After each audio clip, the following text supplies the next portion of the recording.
I think two things happen. You see, you unconsciously, when you're young, are absorbing everything in the environment, and you're absorbing ultimately the framework within which your mind is developed. And so you don't even know until you actually get into real spiritual practice and training how to recognize what's in your unconscious, how to find it, how to work with it. So what you're really describing is that most males, regardless of what age group they're in, are really broadcasting the programming that creates the matrix that develops their mind.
All right, Paul CHEK, my friend, my mentor, the man out in Southern California. I wish we lived closer because we could do way more of this, not even in podcast form. We could just continue to riff as we always do. Yeah, well, you never know what the future will bring, but at least we have the beauty of the joys of the internet, and I can I can be with you in spirit and see your beauty right here.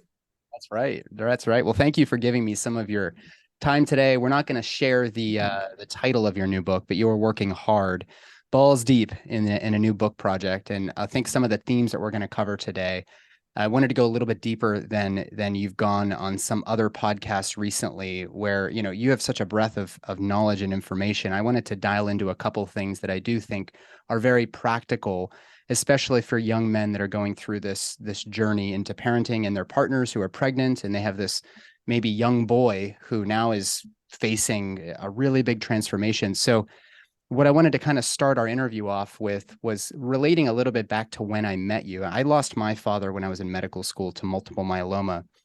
And that generation of men, which you're a part of, you were a little bit younger than my dad, but that generation of men, even in the throes of a catastrophic, life-limiting illness like cancer, he was very closed off, and many of the people in his life, the other men in his life, the other perhaps role models that men like I have, are very strong. They put on this persona of strength and capability and capacity. But what I loved about you when I met you was that you also seemed to have done so much sort of introspective work to nourish this sensibility and sensitivity that you bring into all aspects of your life and your coaching. So I really wanted to kind of start off by just asking you,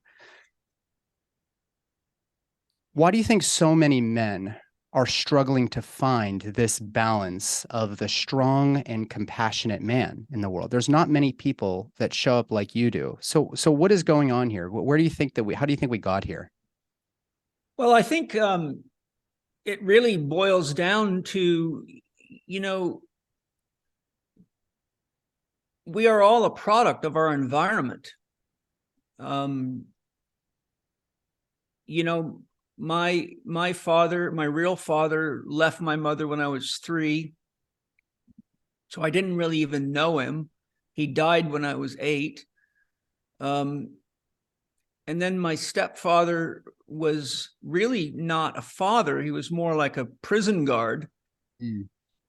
And so the outcome was, for me, as a little boy, I was heartbroken that my father was never there. And it was just very confusing because I couldn't, once he died, for example, I couldn't really ask him questions until I became spiritually evolved enough to work with people in the afterlife. But then my stepfather had no sense of what a child was, nor any empathy or compassion. And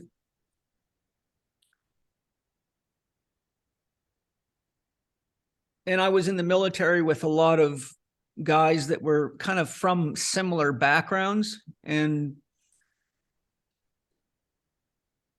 I think two things happen. You see, you unconsciously, when you're young, are absorbing everything in the environment, and you're absorbing ultimately the framework within which your mind is developed. And so you don't even know until you actually get into real spiritual practice and training how to recognize what's in your unconscious, how to find it, how to work with it. So what you're really describing is that most males, regardless of what age group they're in, are really broadcasting the programming that creates the matrix that develops their mind. Right. So for example, I was raised by, my mother was a Christian Scientist. So the beginning of my life before she became a yogi was all hardcore Christianity. But then many years later, when I began engaging multiple partner relationships, which was my agreement with my wife at the time, Penny, I began to be quite shocked and amazed that even though I thought I had evolved beyond Christianity, I was having all these inner judgments, like the superego, the id, the internal parent was challenging me very, very deeply, and it really shocked me. And so why I'm sharing this is to show you that the mind can't work without polarity, and each soul comes into the world to learn how to work with polarity, and ultimately to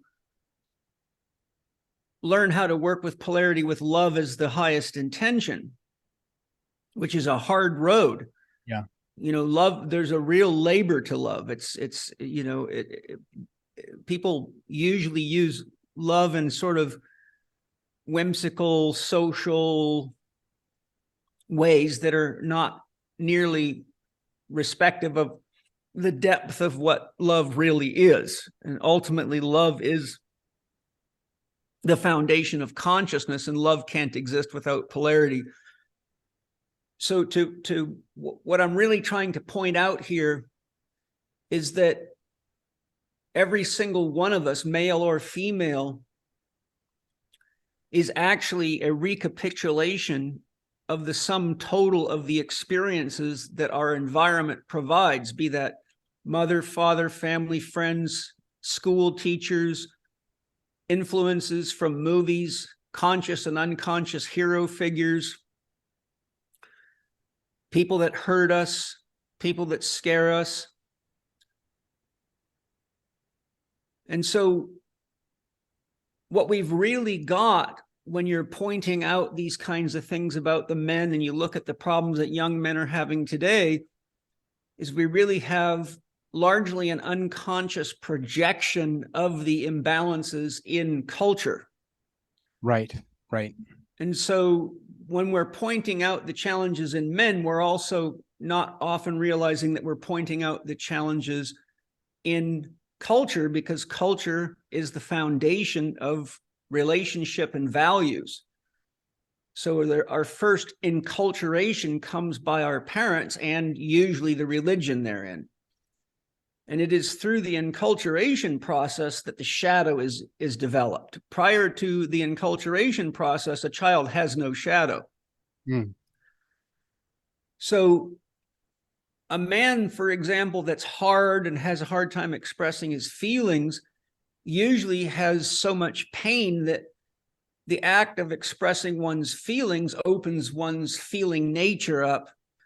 And if you're not ready to process your own unprocessed feelings, then it's like you're opening a valve that has a lot of pressure in it and you don't know what's going to come out. So it actually becomes very scary to be that vulnerable. And the intellect or the ego perceives that it doesn't want to be vulnerable to others. But Right. the actual depth of that is that it doesn't want to be vulnerable to its own inner experience.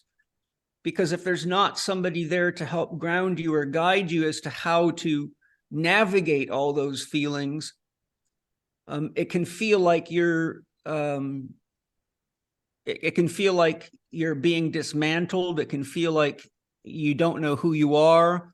It can feel like you're dying, because you see, I had to become extremely tough to survive my father. But that toughness also created a barrier with my ability to parent my first child and my ability to have empathy for people, because I saw that a lot of the things that men and young men whine and complain about as excuses for not being a man were things that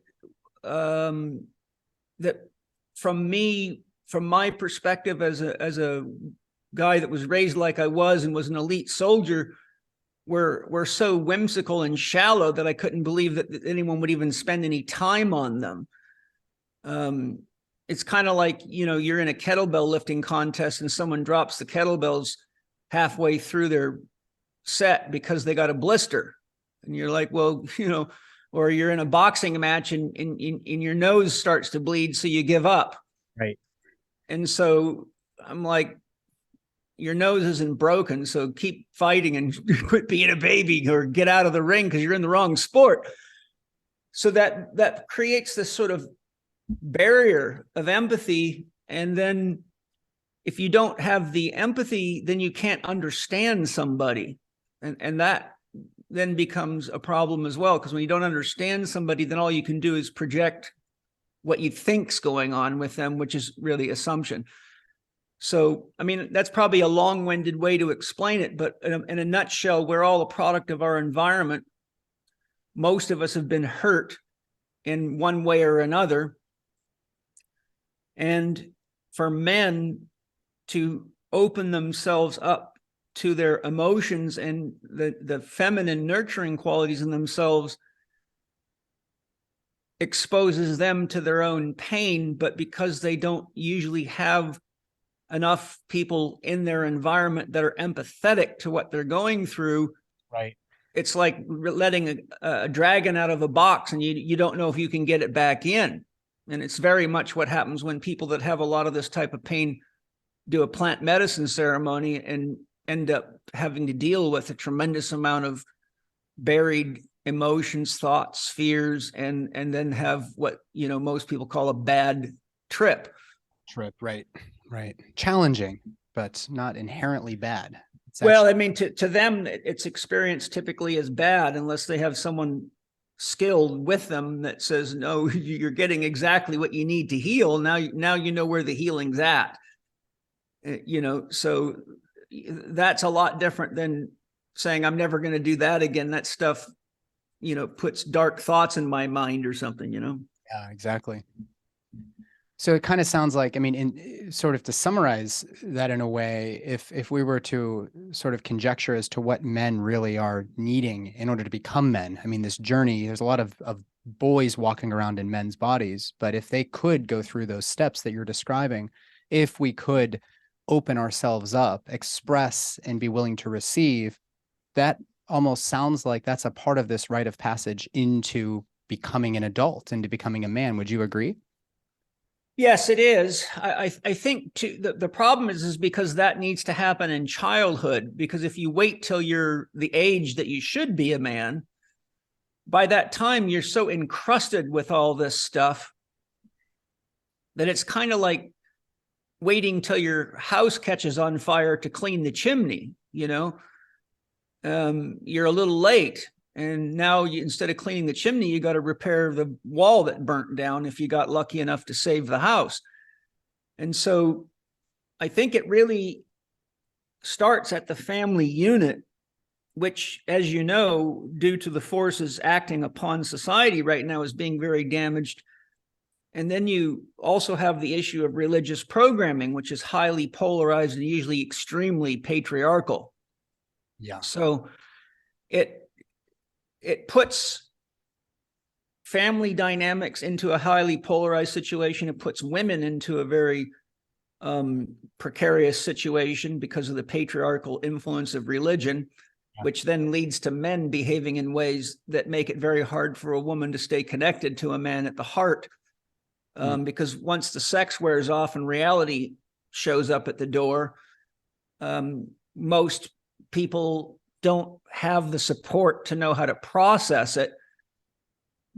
Now, the function of that, of course, is that the earth is really a schoolyard for souls that are at this level, and they're here to learn to use the powers of mind, which can't be done without polarity.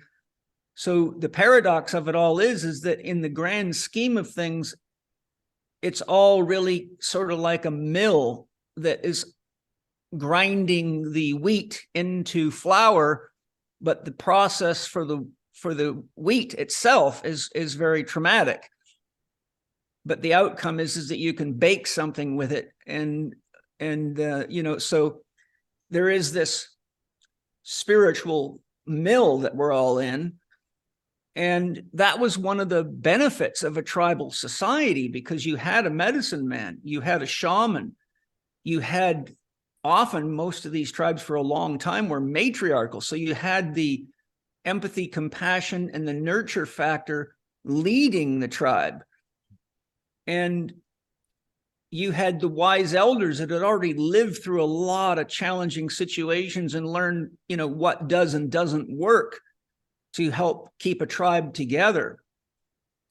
So this is why there's the old saying, as you know, it takes a tribe to raise a child.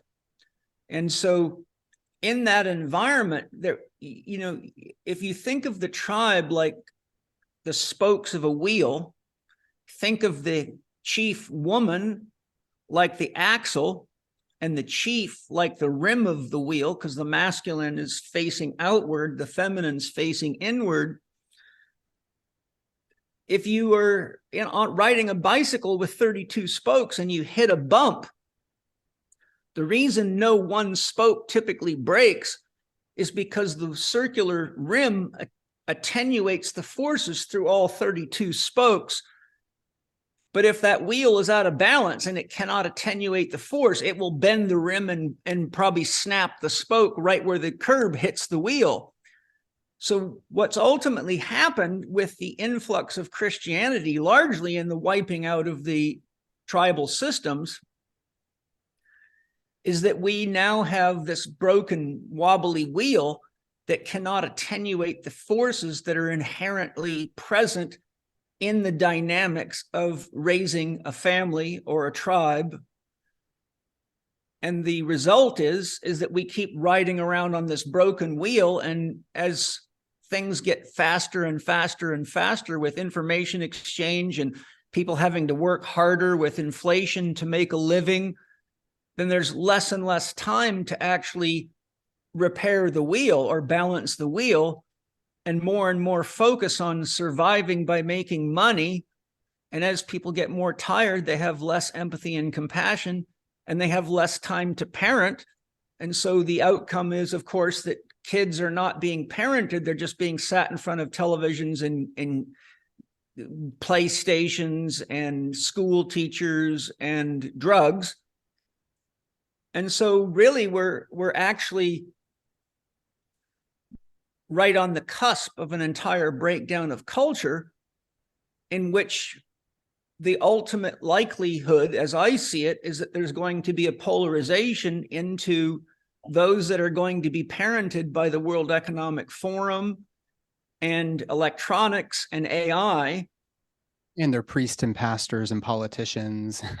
What all of those will be replaced by some sort of domineering control force, because nothing in the modern aspect of what we're talking about will include anything like love, soul, or God. Those are being extricated because those are all sources of power that strengthen one's sense of freedom and individuality and remove your fear of death. The deeper you go in your relationship with God, the less fear of death you have, and therefore the less controllable you are.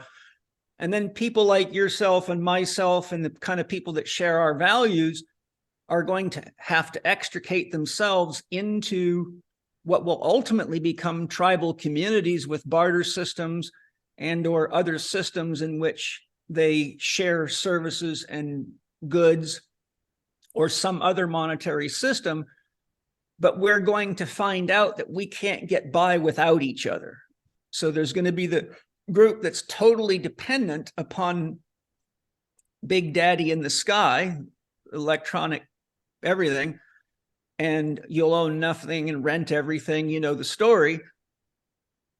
So then what's going to happen is there won't be parenting. You're going to be in a literal plantation where you are a plant in a pot that grows according to the rules and regulations and influences, or you're modified to be more congruent, just like a soldier has to wear the uniform and march in step.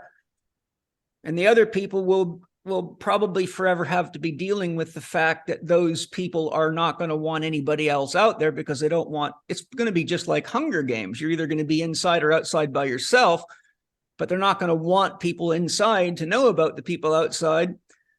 So the end of the game is going to be that we either have to go back to tribal type living where we are intimately connected and dependent upon each other, and therefore realize that we have to have a system for connecting to, communicating with, nurturing, supporting, healing, and dealing with each other. Yeah. That is actually going to keep the tribe stable and growing, or it's going to break down and then you're going to be completely in trouble because you won't be able to survive by yourself. Yeah. Nobody can, find milk, cheese, animals, farm, feed, protect, clothe, make tools all by themselves. That's why a tribe is a tribe, right? There's, it's almost impossible to survive in nature by yourself. So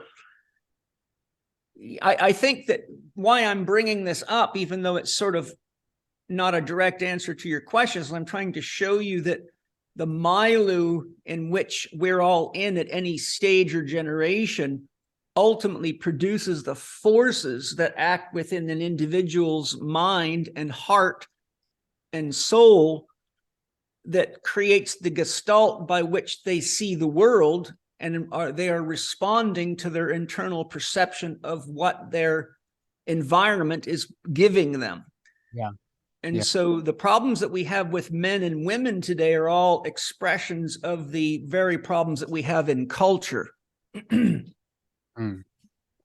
Let me take you back quickly to your relationship with your father. I wonder if you could kind of imagine that you're that little boy again, right? And your father, instead of your actual stepfather, is you. Do you think your younger child self would feel safe with you versus perhaps how you maybe remember feeling with your stepfather? Do you mean, would my child self then feel safe with the father that I would be today? Yeah. Imagine that your young child self, that there was, sounds to me, and I don't want to be presumptive, but it sounds like there was quite a bit of trauma from that relationship with your stepfather. A lot of trauma, yes. I don't ever want to put those words into people's mouths, but do you think that you, Paul, as a child, would feel safe with you as you are now today as a father? Do you think that? Well, if I had the comparison, it would be just like wildly crazy. It would be like, oh my God, this is incredible. Because I'd have some freedom. My challenge as a father has always been, I'm so oriented toward my work that it's taken me until now, with a lot of help from Angie and Penny, to really realize how important it is to not only be concerned with the problems of the world, but to commit myself to spending time with my own kids. But you see, I'm not an abusive father. In other words, there's times where I've spanked my children, but obviously I felt that there was a justification for it. But I don't make a habit of doing that. I try to minimize that, because I know exactly how that turns out from a lot of experience. Yeah. So yes, I would probably feel like God had come down and rescued me comparatively. But I would also be at risk of wondering why my father works as much as he does. And what I learned from my first son is that, I only spanked my first son one time in his whole life. But what I learned, and I've seen this in many cases, is that my son's perception of how he was fathered was probably as painful to him as what my perception was with my father, because he has no comparison other than his own experience, if that makes sense. So he would never say, I was a terrible father, perhaps. I mean, maybe had he lived longer, he would have had some time to reflect on it. But, a fish doesn't know water. Right. Yeah. In fact, it's only now that he is a father that he's even beginning to grasp the reality of what it must have been like for me at 18 years of age. I mean, I literally just turned 18 a couple of weeks before he was born. He was 42, I think, or 41 or 2. He's 43 now, and he's got a 2-year-old. So he was 41 when his first child came. So I've said to him, I said, can you imagine being 18 in the situation you're in right now and having no support from either parents, because both of our parents didn't have enough money to support us. So it was totally on my shoulders to feed, house, and protect him and his mother. And so my point that I'm making is a reiteration of your point, that he's only now gaining some context to understand why, as an 18-year-old young man, I had to focus like a laser beam, because I had no backdrop. I had no goaltender. I had no safety net. And I really loved his mother. And I was also really excited to have him as my son, even though I was only 18. Sure. In fact, I think I told you my first real enlightenment experience was when his head was coming through his mother's birth canal, and I saw his head, and it blew me into a state of samadhi where I was completely one with the universe. And it really was a very profound and overwhelming experience. And I was just crying my eyes out. It was like, it was so emotionally powerful. It was like it just blew every emotion in my body right out of my head. And so with that love of his mother and that love of him, and having being raised in a family that was always fighting about money, my 18-year-old mind said, the most important thing I can do is do whatever I've got to do to make enough money to keep my family safe, because I want my son to be able to have nice toys and nice clothes and go to a nice school and live in a nice neighborhood and have the things that I really a lot of time missed, but felt frustrated because I could see how my friends were parented and how they lived. And it was like they were living in Disneyland compared to me, Yeah. To get to go visit my friends was like the most amazing thing. I never wanted to be at home. I wanted to live at their houses because they just had no idea how good they had it. So anyhow, I hope I made my point, but they're very complex issues.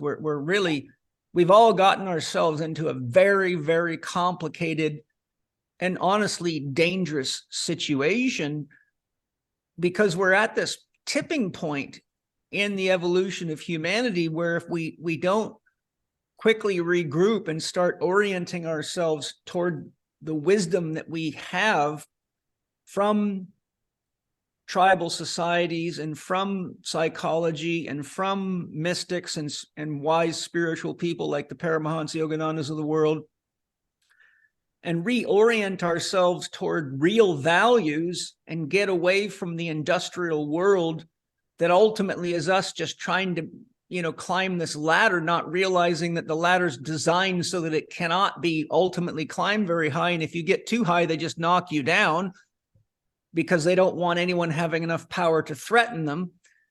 So we really have this situation in which our own evolution is being dangerously subdued because we are pursuing survival by capitalistic means at the expense of connecting to each other and actually understanding what it means to live together. Right. And the earth is being destroyed because of this industrialization of culture, family, religion, society, business. And I mean, shit, it is very, I mean, you are a doctor that came from a hospital system. I mean, I don't need to tell you what I'm talking about. No, say no more. Say no more. Right. Are you in the need of a bag? Are you good there? I got one. Yeah. Good. Just making sure. We'll take a little pause for me to blow a bag after this next couple questions. No problem. You recently, well, you already mentioned this a little bit, but you are one of the few people in my life who has successfully managed not only a polyamorous relationship, or what people often refer to now as open relationships, but a polygamous household. You have two wives. I know them both dearly. Angie, who you didn't mention her before. Penny was your first wife. Then you married Yeah. Angie. And Angie, everybody kind of knows the story. That's how we met, was over the birth of your second baby. Beautiful Zoe. I hope your kiddos are doing well, by the way. Killer well. Yeah. Beautiful. Beautiful kids, very energetic, very vivacious, highly intelligent, advanced beyond all belief. And you recently had this interview with the Hebrew mystic Mark Gaffney, who was interviewed by Kyle Kingsbury, who's another really stellar dad and man who, just like we're doing that deep work of becoming the best type of parents that we can. I read his book, The Erotic and the Holy. This is Mark Gaffney's book, and he describes these three levels of eros. And by the way, if you guys don't know about Paul's podcast, the Living 4D podcast is one of the only podcasts that I subscribe to and listen to every single episode, and also take copious notes while I'm listening. So go check out his interview with Mark and Kyle's interview with Mark, because I think you both did a fabulous job. He describes these three levels of eros. The first level is the one that we all know. You meet up at the bar, you go home, you have this wild ruckus sex, and it's awesome. And maybe it happens again the next time you see this person, and maybe the third time, but eventually, whether it's on the second date or 20 years later, it doesn't feel that way anymore. It's not as exciting, and you start to have these doubts about, are you relatable to one another? Is this the right person for you? Is this wife material? Whatever you want to say. The butterfly effect, or not the butterfly effect. We'll just say the butterflies in your belly maybe start to flutter away a little bit. Yeah. And that's what Mark describes as level 2 eros. That's where the hard work comes in. If you can do that work, whether it takes a decade or, the rest of your life with this person, eventually you can transcend to level 3. But in the words of Jamie Wheel, there's a whole bunch of lizard brain fuck monkeys walking around who think that when they hit that hard point, that they have to go back and find somebody new. And inevitably they end up at level 2. They don't want to do the hard work. They go and find another partner. And I do think that a lot of those people out there that are really hopeful about this polyamory idea, the open relationship idea, don't really grasp that hard work. And so one really important question, I've never asked you this, but you seem to have reached this level 3, where instead of eros being fulfilled by sexuality, it's quite the opposite. Sexuality is filled by eros. And you may have a different way of putting this, but I'm taking from Mark Gaffney. Why do you think polyamory so often fails? And how were you able to somehow manage to go through level 2 with 2 women in your life, which is hard enough doing one, for so many men out there? How did this work for you? And where do you think people where does it fall apart for people? Okay, well, that's a very deep question. Well, Welcome to the Holistic OBGYN podcast, Paul. Yeah, I mean, of course, I'm into deep questions. I just want you to know that the answer is not a simple formula. It's really an exploration of several things.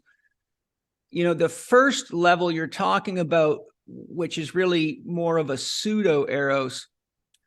I mean, remember the key thing about eros, as Gaffney teaches it, and I love his teachings, is eros.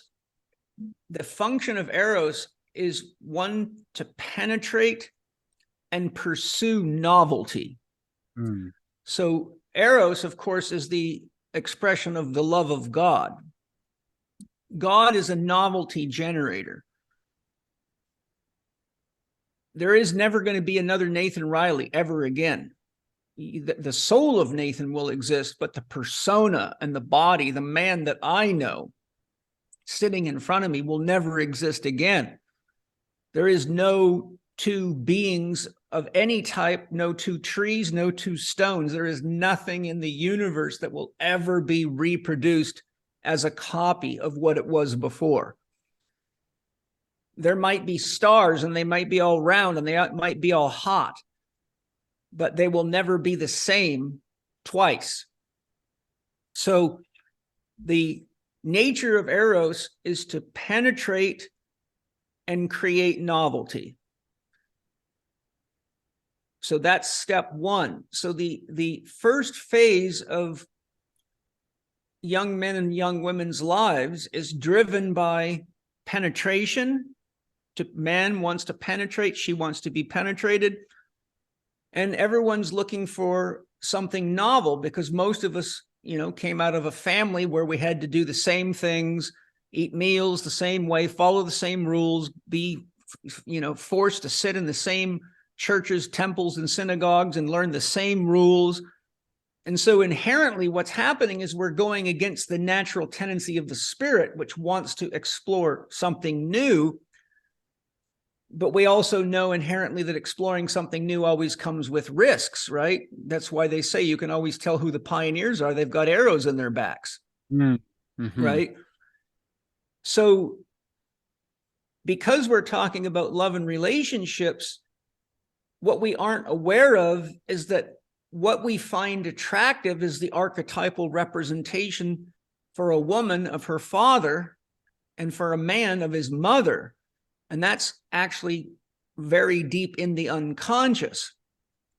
And so based on attachment theory and attachment research, what happens is at approximately 18 months, 1.5 years into any relationship with a person, the projective mechanism breaks down. So now you realize that the person that you're with isn't who you thought they were, because your illusion generator of, this is the person that'll make me safe. This is the person that will clean up after me like my mommy does, or feed me like my mommy does, or make my life easy like mommy does, or whatever the inherent programming is, starts to break down. And so now all of a sudden the same person that you thought was so sexy and beautiful starts to become very irritating to you, which is why there's the saying, not 10 feet from every beautiful woman is a man tired of having sex with her. I've heard that before. Yeah. Yeah. Because what we find is that the beauty of a person becomes less and less apparent as we have to deal with more and more of their stuff, which we don't realize is what we attracted to us in order to identify where our unconscious stuff was. That's so true. Right? So when a good example of this is everyone seems to be running around looking for their soulmate. And I always warn them, be very careful what you wish for, because most people's conception of a soulmate is their ultimate play toy that they can fully control and do exactly what they want with and live this fantasy life. But in actual fact, your soulmate is the one person that you love deeply enough to listen to when they're making you aware of where you're deceiving yourself or bullshitting them or other people. And so if you're not mature enough and deep enough in your trust and connection with that person, then immediately you will attack that person.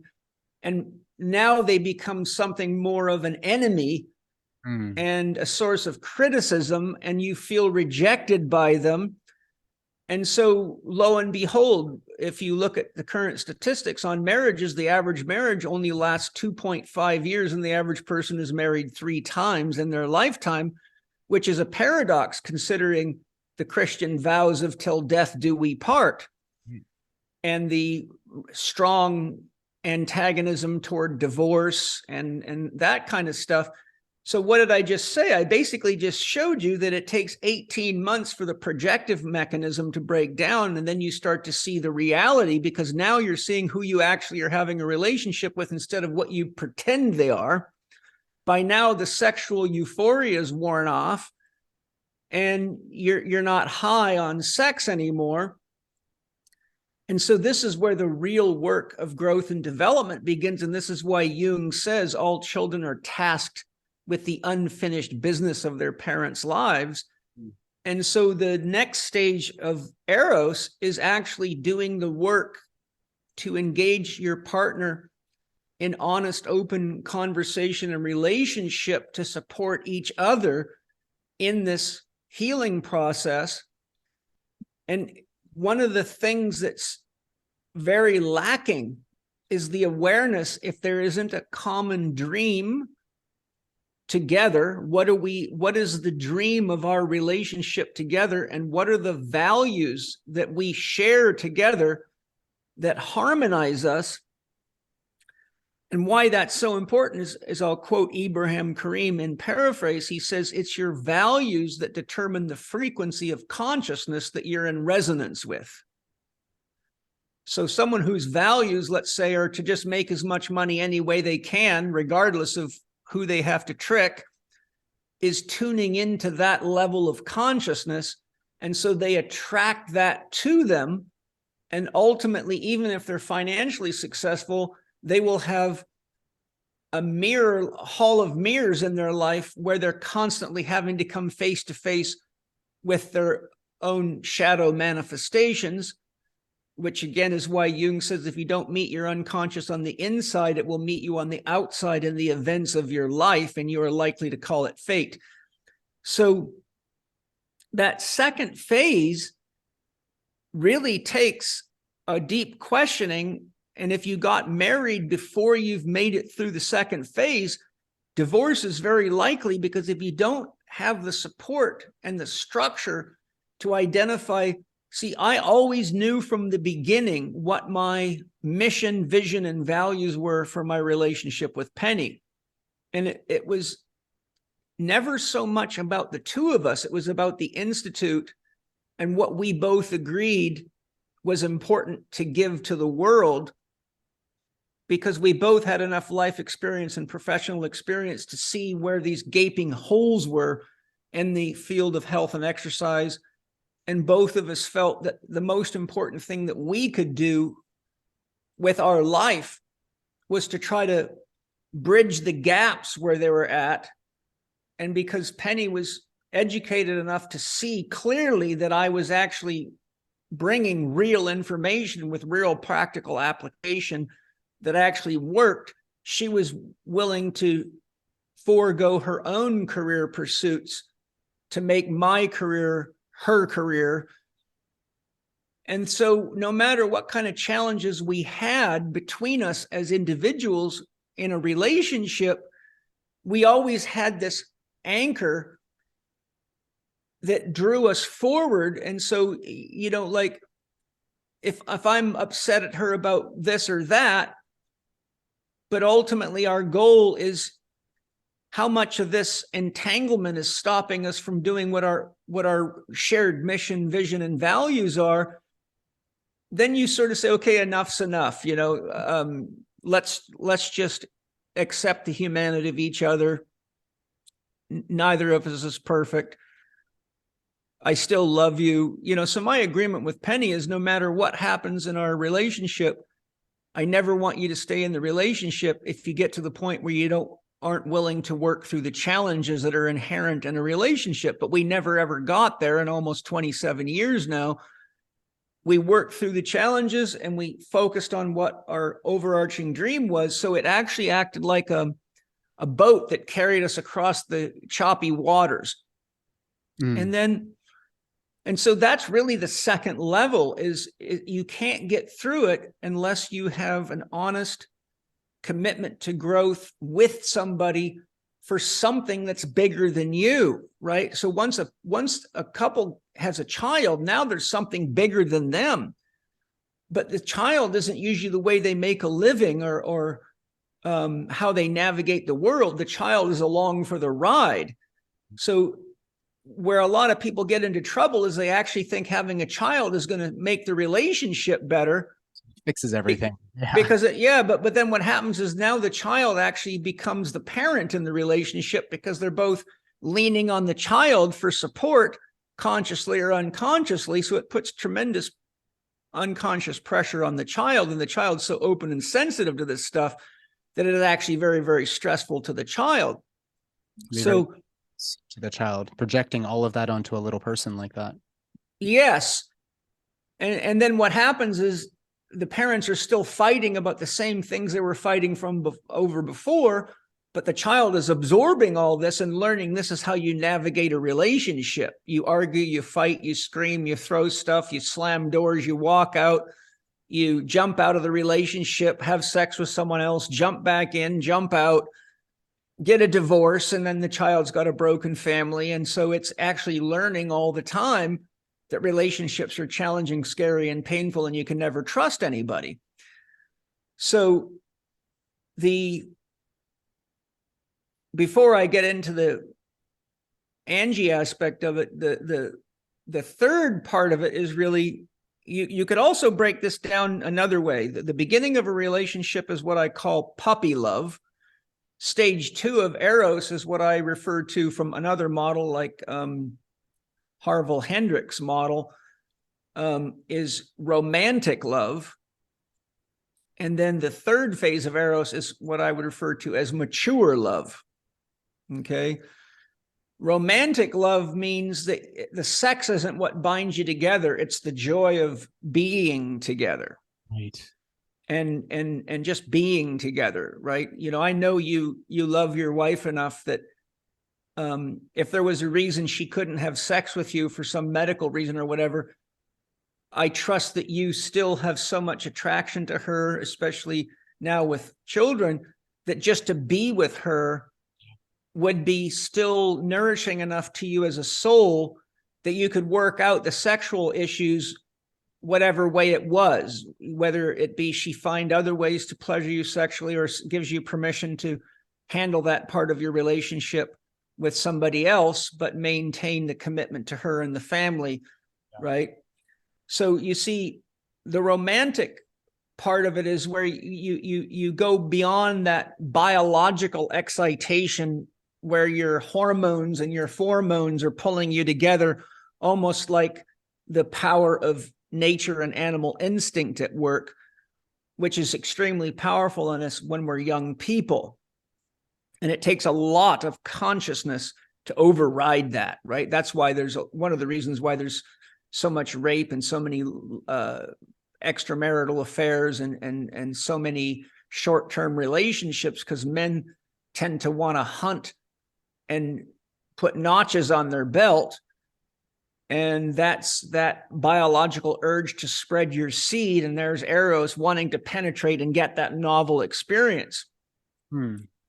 But because Eros is actually love's like a living being that has to mature. So just like a child becomes, infant becomes a child becomes an adolescent, adult, mature person, elderly person, and then it concludes. Love is also in this growth phase, not only collectively, but individually. So when we're young, we're in the kind of the sprouting phase of love.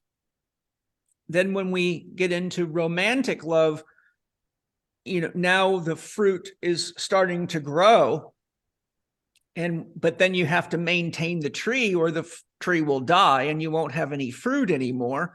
Right. So some of that means you even though you're in the romantic stage, you still have to nurture the biological needs of each other, and they can be very different. Then when you get to the mature love stage, you've reached a point where you know that all the sex in the world doesn't fix problems. It's kind of like monkeys petting each other after a fight, or to avoid conflict, or to just feel good in your body, or to just appreciate the beauty of your partner's body, or whatever. It could be any number of things. And then you are also knowing that the romantic aspects of it are good too. But now you're at the stage where you've got enough experience in the relationship to see that something deeper, something wiser, something more mature, and something more important is developing. And that is your ability to look out at the world and see where everybody else is at, and see who's still caught in puppy love, even though they should long have been past it, and see the problems it causes them. See Eros penetrating for novelty, but running around like a teenager when it should actually be acting like an adult and managing the relationship so that the romance stays in the relationship. And there's that natural level of commitment, which means I'm committed to the work of love. And so the mature phase is really a correlate to becoming the wise man or the wise woman, and learning to see what each of us needs. When is it that Nathan needs some biological love, puppy love, play, sex play? When does Nathan need romantic love, empathy, compassion, connection, and friendship? And when does it get to the point where we're aware that all these things exist, but we don't need to put pressure on each other to get our needs met, because the presence in the relationship itself creates a safe container where we can openly communicate what our needs are. We can have empathy, we can roll with it, and we know that we don't have to rush to bang each other in the sack, because we're in it for the long game. And we've already had sex 14,000 times, so it's not like we haven't been to every orifice and tasted every fluid. And so what happens is your awareness, your heart, and your sense of value reaches to that which is not only the best for both of you, but the best for everybody that's involved. And a great example of this is that when Penny and I got together, she got her tubes tied because she didn't ever want to be a mother. She's like me. She's very career oriented, and she just didn't want to have to deal with children, and she likes quiet and her own private space and time. But when Angie came into the picture, which Angie and Penny and I have been together for 10 years now. Well, obviously, Angie got pregnant twice, neither of which we expected and neither of which were planned. But we'll just say there was God had a plan. But the point I'm making is, here I can give you a beautiful example of the third phase of Eros. I thought Penny might leave, and she said to me with tears in her eyes, she says, you know, I love you. I know this wasn't planned, and I'm going to do my best. I'll stick around as long as I can. And if I think I can navigate this, I'll stay. Well, God played a little trick on Penny, and the trick is that Mana actually looks more like Penny than Angie, and Mana has a deep love, affection, and connection to Penny. Wow. So much so that it could be emotionally disturbing for Angie at times, because it's confusing why her own child wants to be with Penny more than with her. And Penny loves to read stories. She's a natural educator. So Penny actually, paradoxically, found herself in the role of a mother. And even though it's challenging, really could feel how important it is to the growth and development of this child. And because Angie, Penny, and I all share the same mission, vision, and values, which is the perpetuation of the teachings of the Institute, and Angie's highly intelligent and highly capable and contributes a lot to the family and to the business, Penny also felt that it was very important for her to support Angie so she could do her professional work with a little more ease by having some mothering support. And so this is just a very good example of the real work of love. And when you get to the third phase of Eros, or what I'm calling mature love, so what it did was it penetrated Penny and created novelty. It penetrated me. At 54 years of age, the last thing I wanted to do was have another kid in my life. I was ready to, take it easy. And, I'd already been through a midlife crisis. I didn't want a complicated life with kids and all that. I'd already raised a child. I already know what's involved. I know how much work it is. But without a long story, because you know the story, my first thing was I had to connect to the soul and say, why is it you've chosen me for a child when I don't want to be a parent? And you must know that.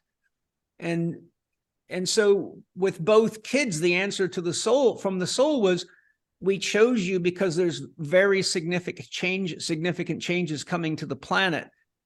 And you, Angie, and Penny have the exact combination of knowledge and skill to activate our past life knowledge so we can do what we're coming to the world to do. So when we all realized why in these circumstances Angie got pregnant twice, then we realized that lo and behold, that the very reason we do what we do was the reason these souls had come into our family. And so we all understood that we're not just raising kids, we're raising the future. We are raising the future. Yeah. Yeah. And so that became the stage 3 Eros, where we all got penetrated. We got a novel experience. There's 2 women and 1 man in a triangular relationship. We each now have to deal with the challenges of raising children again, even though I'm 61 years old with a 3-year-old. Penny's 52. Angie's 46 or 7. I think she's 46, maybe 47. And the children, as you know, are constant novelty generators. And there's also a real opportunity for a lot of daily love. And so raising a child is like as challenging as being in a relationship, because now you're in a love relationship with a little person that has a lot of needs and needs education and all the things that go with that. So that's the stages right there. And you see, this all hinges on, do you really love this person beyond their sexual prowess, beauty, enough to work through the challenges of love? Because the evolution of love is God's own evolution. To the degree we evolve in love, God evolves. To the degree we do not, God does not evolve. Why? Because God doesn't exist outside of Nathan. Mm-hmm. I mean, that most people don't understand that. But right, if Nathan wasn't here, Nathan could never know Paul CHEK and could not have the relationship that you and I share, no matter how many other people knew Nathan. But because Nathan is a unique expression of the divine, only Nathan's relationship with God is real. It doesn't matter what Paul CHEK's experience of God is or anybody else's experience, because those are not within the conscious purview of the inner experience that Nathan has moment to moment in relationship with this thing called God. So God cannot realize its own truth and have its own experiences and come to the fruit of enlightenment anywhere other than in Nathan. It does not matter if everybody around Nathan reaches enlightenment, it will not be true inside of Nathan. And therefore, the God that Nathan knows can't evolve further than Nathan does. Mm. So these are very hard things for people's minds to grasp, because they've always got these other ideas. But what I'm talking about is from deep spiritual investigations within myself and in my own relationship with my soul and God. So we're all God manifesting, going through the very same stages that recapitulate all the stages of love and all the stages of evolution of a child. And as you know, the neonate in the womb literally recapitulates the entire history of evolution of the whole planet. If you study embryology, which you have, you know that there's times when that kid looks like a lizard or a seahorse or a chicken or, There. yeah. So you actually see the recapitulation of billions of years of evolution every single time a woman gets pregnant. Absolutely. And then you see the recapitulation of the evolution of love in every single one of us, but no two of us ever recapitulate biology nor eros in the same way. And because God cannot possibly know itself without testing every conceivable possible option of creative expression from the most good to the most evil, and because God cannot die, there is absolutely no hesitance to experience itself. So until Nathan becomes God and then is in a parallel experience of realizing everybody as himself, then there is only Nathan's relationship with God, which is Nathan's relationship with Stephanie, which is Nathan's relationship with Paul. And so I can have also a very evolved relationship with you or Kyle or Jason, but I can also have a very challenging relationship with other males because they're carrying programming that triggers my programming, and I then have to reorient myself and find that in this way, maybe I'm still in a lower level of love. But with you, it's easier because I can operate at a romantic love stage, right? Like if you listen to my interview with Mark Gaffney, there's a lot of love there. Yeah, absolutely. But that love is actually puppy love because I have not had to spend a lot of time in close quarters with Mark. So what I'm really loving with is his vibe. I'm loving the wisdom that he shares. I'm acknowledging with my love the work he's done, both to study and to become someone that can be a vehicle for that. But that's not a tried and tested love. That's the love of beauty. That's the love of novelty. So there's a first phase of arrow between us as men, right? The arrow is it's in its first phase. Now you take someone like Jason Picard, who I've coached for 12 years weekly. Him and I have walked through the trenches of hell together. We've had to work out challenges between us where there's disagreement sometimes. We've had to work through the very intense challenges of all aspects of his life. And then while I'm coaching him, I'm also dealing with the challenges of my life. And it's impossible not to carry that into my relationship with him as a coach, particularly because he's one of the best friends I've ever had. So it's hard to divide the friendship from the leadership relationship, because even if I tried to hide it, he's sensitive enough and skilled enough. The first thing he would do is say, Paul, there's something going on. What's going on? Because then he would automatically become the therapist, sensing that his teacher is in pain, right? So I'm more really in a very mature love relationship with Jason, because we've already proven to each other that we can walk through hell and keep our hands together, right? And interesting with you, in our stage 1 phase, you held my hand and Angie's hand through hell. So paradoxically, you and I did a lot of intense relationship work in a very tricky, scary experience. And one of the reasons that I have this affinity for you is because I already know it's safe to be with you in hell. Right? So I already have the evidence that I can have a romantic love relationship with you, which is really more what we share now. And that I can grow into the third phase of Eros with you because we've already navigated the puppy love and we've already proven to each other that we can get through hell and we can support each other because I've helped you through a major transition and answered lots of questions for you and give you ideas about how to, make a good living outside of the medical system. So we basically held each other's hand through a walk through hell. And now we know we're compatible in a relationship. And so that's really what's missing with men and women. Yeah. Isn't it? Yeah.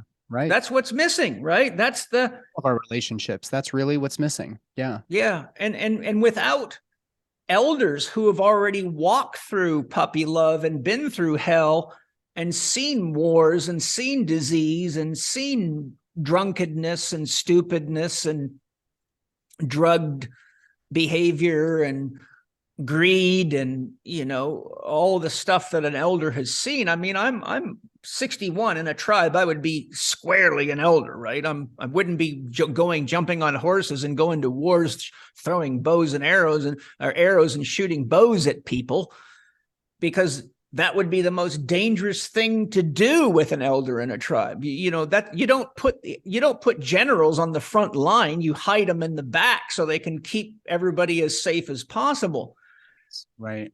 That's why when I joined the military, the first thing I did, at the advice of my boss at the time, who was an ex-fighter pilot in Vietnam, he said, Paul, the best thing for a guy like you to do is go get tested and ask them what the most expensive training program they have for you is. What program will they have to spend the most money on to train you? Because the more money the military has to invest in you, the more money you're worth when you leave the military. Right? Yeah, of course. So, I went for the most comprehensive training I could get, which is a year in electronics school to repair Cobra helicopters. What's my point? You don't put a guy that you spent $350,000 to train to work on $11 million helicopters where it's easy to kill him. Because you can't whip one of those things out of your pocket like you can whip somebody who can point a gun at somebody and train them for 8 weeks and send them off to kill a commie for mommy. Right? So I was smart enough to actually put myself in a very high-tech position where I was too valuable to put into stupid risk situations. Now, take that analogy and say, okay, how many people put their own partners in stupid risk situations by acting like they're young, dumb, and full of cum and doing stupid shit like wasting money, getting addicted to drugs and all the other stuff that just completely ruins a family structure and the relationship structure and leaves kids completely distraught.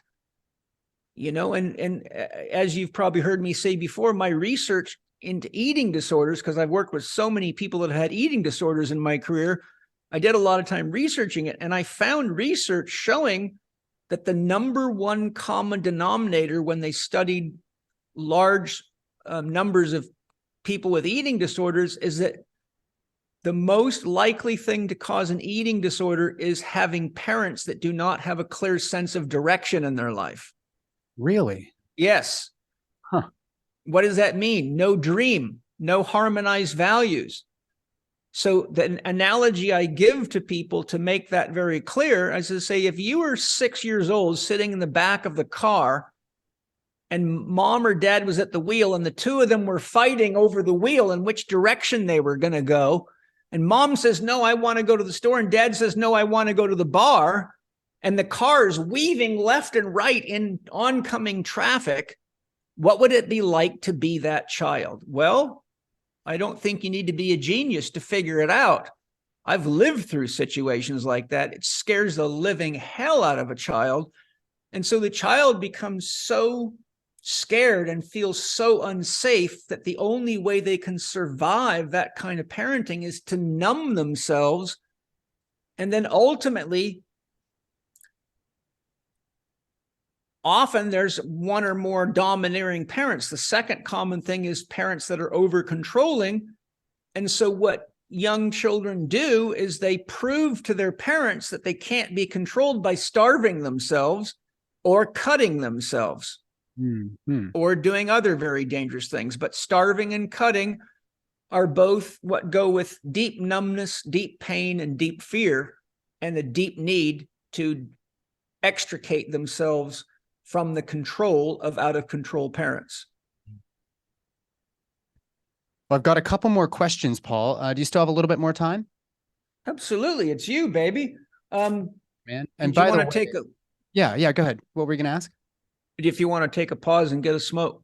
Let's get a smoke. And I do want to finish real quickly by just honoring the experience of being with you and Angie at that time. For those who don't know, I did not know Paul and Angie. It was a call, random phone call, and I showed up knowing that if I don't go, then this person, whoever this person is going to feel very, perhaps very fearful, very out of place going into the hospital when they were planning for a home birth. And I'm so glad that I did, because it's interesting to hear it from your perspective, because what I was doing that day was not special in any way. It was just me showing up for people that I thought I could help with all of the years of education and experience that I had. So I'm so glad that I did, because I didn't see it as scary at all. I just figured, let me do my very best to make them feel seen and heard and not alone in this whole ordeal. So I've never heard you describe your perspective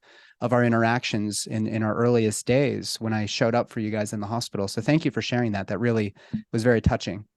Well, the thing is, as you know, with Mana, we had a lot of problems in the hospital because neither of us was going to go the vaccine route, and they pestered the living shit out of us. They called social services on us. We almost lost our child because they were claiming we were unfit to be parents, and they thought I was abusing Angie because they had made it up in their mind that I wasn't letting her vaccinate the child. So, we had done a lot of work to find the OBGYN that we were working with, who was the best we could find, but you were his substitute, and he happened to be on vacation right when, Angie went into labor. And so what was so amazing for us that was very apparent right away is, one, you clearly listened and appreciated our need not to vaccinate the kid and our rationale for it. Two, you actually listened to us. You didn't try to talk us down or, use leverage on us and all the things we'd experienced before. You acknowledged and shared what your views were and what the pros and cons were on various issues all the way through, whether it be, do we do a spinal tap on her? Do we induce labor? Whatever it was that was going on. And, to have a doctor that actually valued the wants, feelings, and needs of the parents and was willing to actually work with Angie and not force her into options or say, you've got to do this or you've got to do that. Both of us felt that it was like a miracle, because, and then the other miracle was, after we met you the first time, you came back the next day, and without us even really prompting you, you went out and found out who we were by searching the internet, had looked into a bunch of our stuff, and then came back and said, oh, I had no idea this is what you guys do. And you could see the harmony in our values. Yeah. And so for me and Angie for a doctor to take his own time to search out who these crazy people were with orgone generating pyramids and organic food and biogeometry and whatever else, and then realize that we weren't, that we were actually some fairly accomplished people, and not change your behavior to us. Like, you didn't treat us any better or worse when you knew who we were, because you were giving us the whole of you as a doctor, regardless of who we were, and listening to us without knowing who we were. And for me, having worked with doctors my whole career, I'm like, once we got out the other side of it, I said to Angie, I've got to get a hold of Nathan and do something special for him just to say thank you, because to have a real doctor in your life is one of the most sacred, stabilizing experiences you can possibly have. But where we're at right now is going to the hospital is one of the scariest, most dangerous things a person can do. And so after the last experience of having to fight for protecting my family and almost losing the right to parent my own child, and having had multiple of my own practitioners go through this, it was like an angel had come.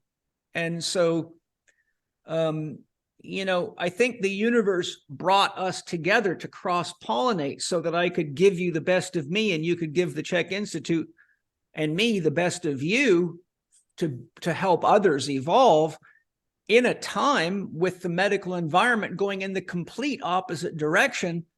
And so you see, here's Eros penetrating each of us, penetrating the Institute, penetrating the medical system to create novelty out of love. And that's what Eros really is in Mark Gaffney's conception, not the Greek conception. It would be very different.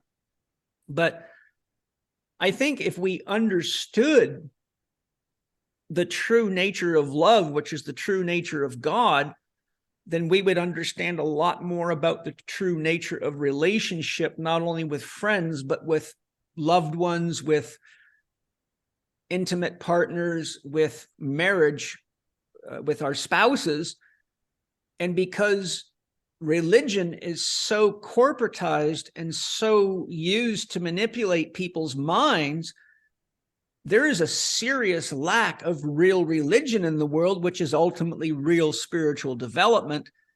And so the problems we're having in the world with men and women at all ages is the result of at least 250 years of a progressive breakdown and the industrialization of relationship, love, and God and society. Well, let's take a quick break. And Paul, thank you for penetrating me, and thank you for letting me penetrate. I appreciate it. And I love you. We'll take a couple minutes. I had to get that on recording. I was thinking it the whole time. Well, it's always exciting, right? At least you can do that without guilt and shame. That's right. No shame there. So, Paul, a big part of my practice in fertility, in childbirth, and really everything that I do is related not just to the physical, in this materialistic, reductive, medical industrial complex that you and I have already spoken so much about, especially when it comes to childbirth. We've reduced it to this physical process, a medical procedure. But even before you get pregnant, there is far more than egg meets sperm. There's far more happening here. So I want to get a little bit into soul and spirit as we kind of conclude. We're rounding third base, everybody, if you're listening. Thanks for sticking with us here. So we have, you and I, and you've actually been a great mentor to me for this. I have a deeply intuitive sense about what I should and shouldn't do in a moment to moment in my day. But with all the distractions in the world, honing that skill of tapping into your intuition, into your soul, communicating with your soul is an ongoing practice, even for you. And you've been working on this for years. So you did this great tarot workshop. Guess it was last year. It seems like it was yesterday, but yeah, it does. It was a comprehensive masterclass in all of Paul Chek's teachings, really. I mean, it really you boiled down so much into a 3-day workshop. And the one of the big takeaways was that this tarot practice of yours is really a practice of honing the skill of connecting and being led by your soul. And now I don't want to, you can transmutate that however you'd like, but That's exactly right. Okay, good. So I learned something from the course. I hope you learned a lot. I have an entire notebook filled with notes. I remember even I was listening to it when I was driving, and I had to stop and pull over and scribble stuff down, and then I could drive a couple more exits, and then I had to stop and scribble more stuff down. Good. It was too much. It was too much for a car drive. But Yeah. uh, these words are used, they're kind of buzzwords now, but I think you have a really, really beautiful way of articulating some of this stuff. Because we're going to get into our final segment is going to be really where do babies come from. And I think that this plays into fertility, childbirth, parenting, through and through who we are. But before we do that, what is the soul? How does it differ from spirit? People are using these words all over the place. They're using them interchangeably. I, of course, am studying anthroposophic medicine, and Yeah. this is a journey for me. So tell us, what is the soul? What is spirit? How do they differ? And then tell us a little bit about your practice of connecting and listening to your soul for guidance. Yeah. These issues are very complex, as you can imagine, but they aren't necessarily, they don't need to be complex, but it takes somebody who's done a deep enough penetration within themselves and what Steiner would call spiritual research, which is what really I focus my whole life on. It's one thing to be told something by somebody else, but you see, even in the tarot class, what am I telling everyone? You've got to practice this and find out if this is real for yourself. Otherwise, how do you know if I'm not just giving you a whole load of bullshit and charging you for it? Right. Reiterate that, Paul, because I think people come to you thinking they took your workshop. Now they know everything, that there is to know. They're going to be just like Paul CHEK. What advice do you have for people there? The thing is that it's like God, right? You can either read books and think you know God, but be very confused about why the book says God is love, but there's all this war and torture and deceit and evil in the world, and then be caught between, well, if God is real, then why all this? Right? But the problem is that you've never really met God. You've just met other people's ideas of God, most of which are designed to control you so that you are profitable to them. And, all you got to do is study the history of religion, particularly Christianity, for that awakening.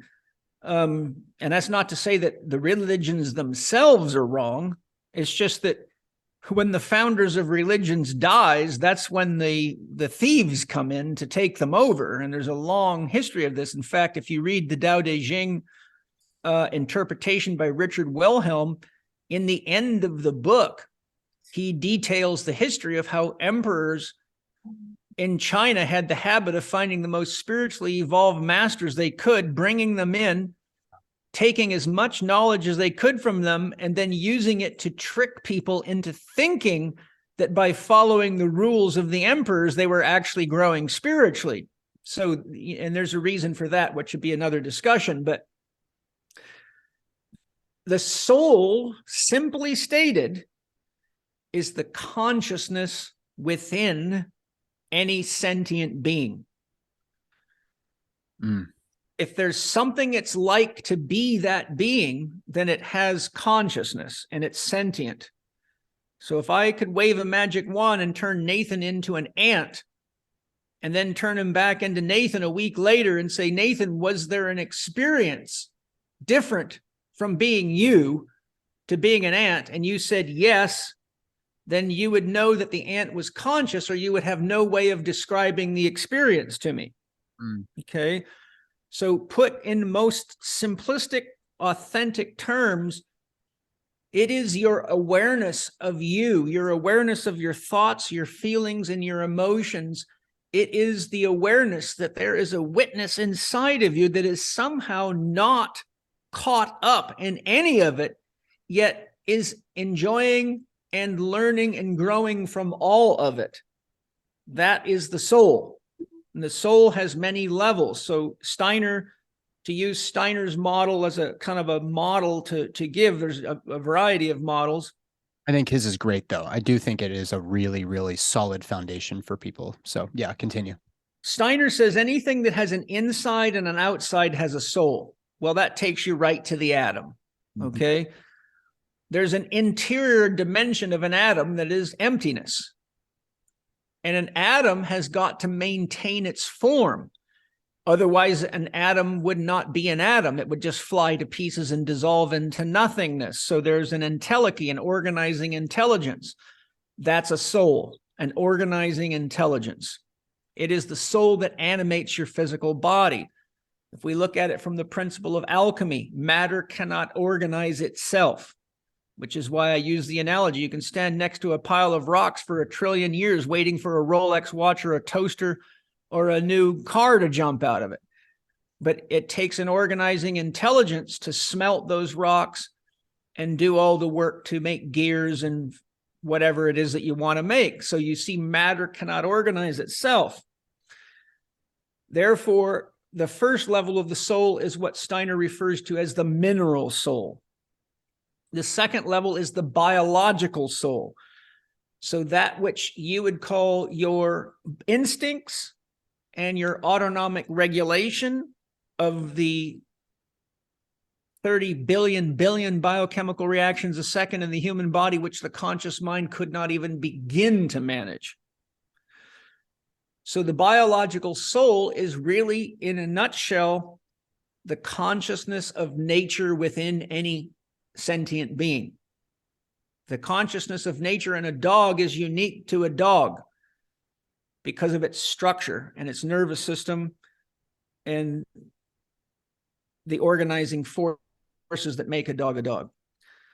The next level is the intellectual soul, and that's what gets us all in lots of trouble.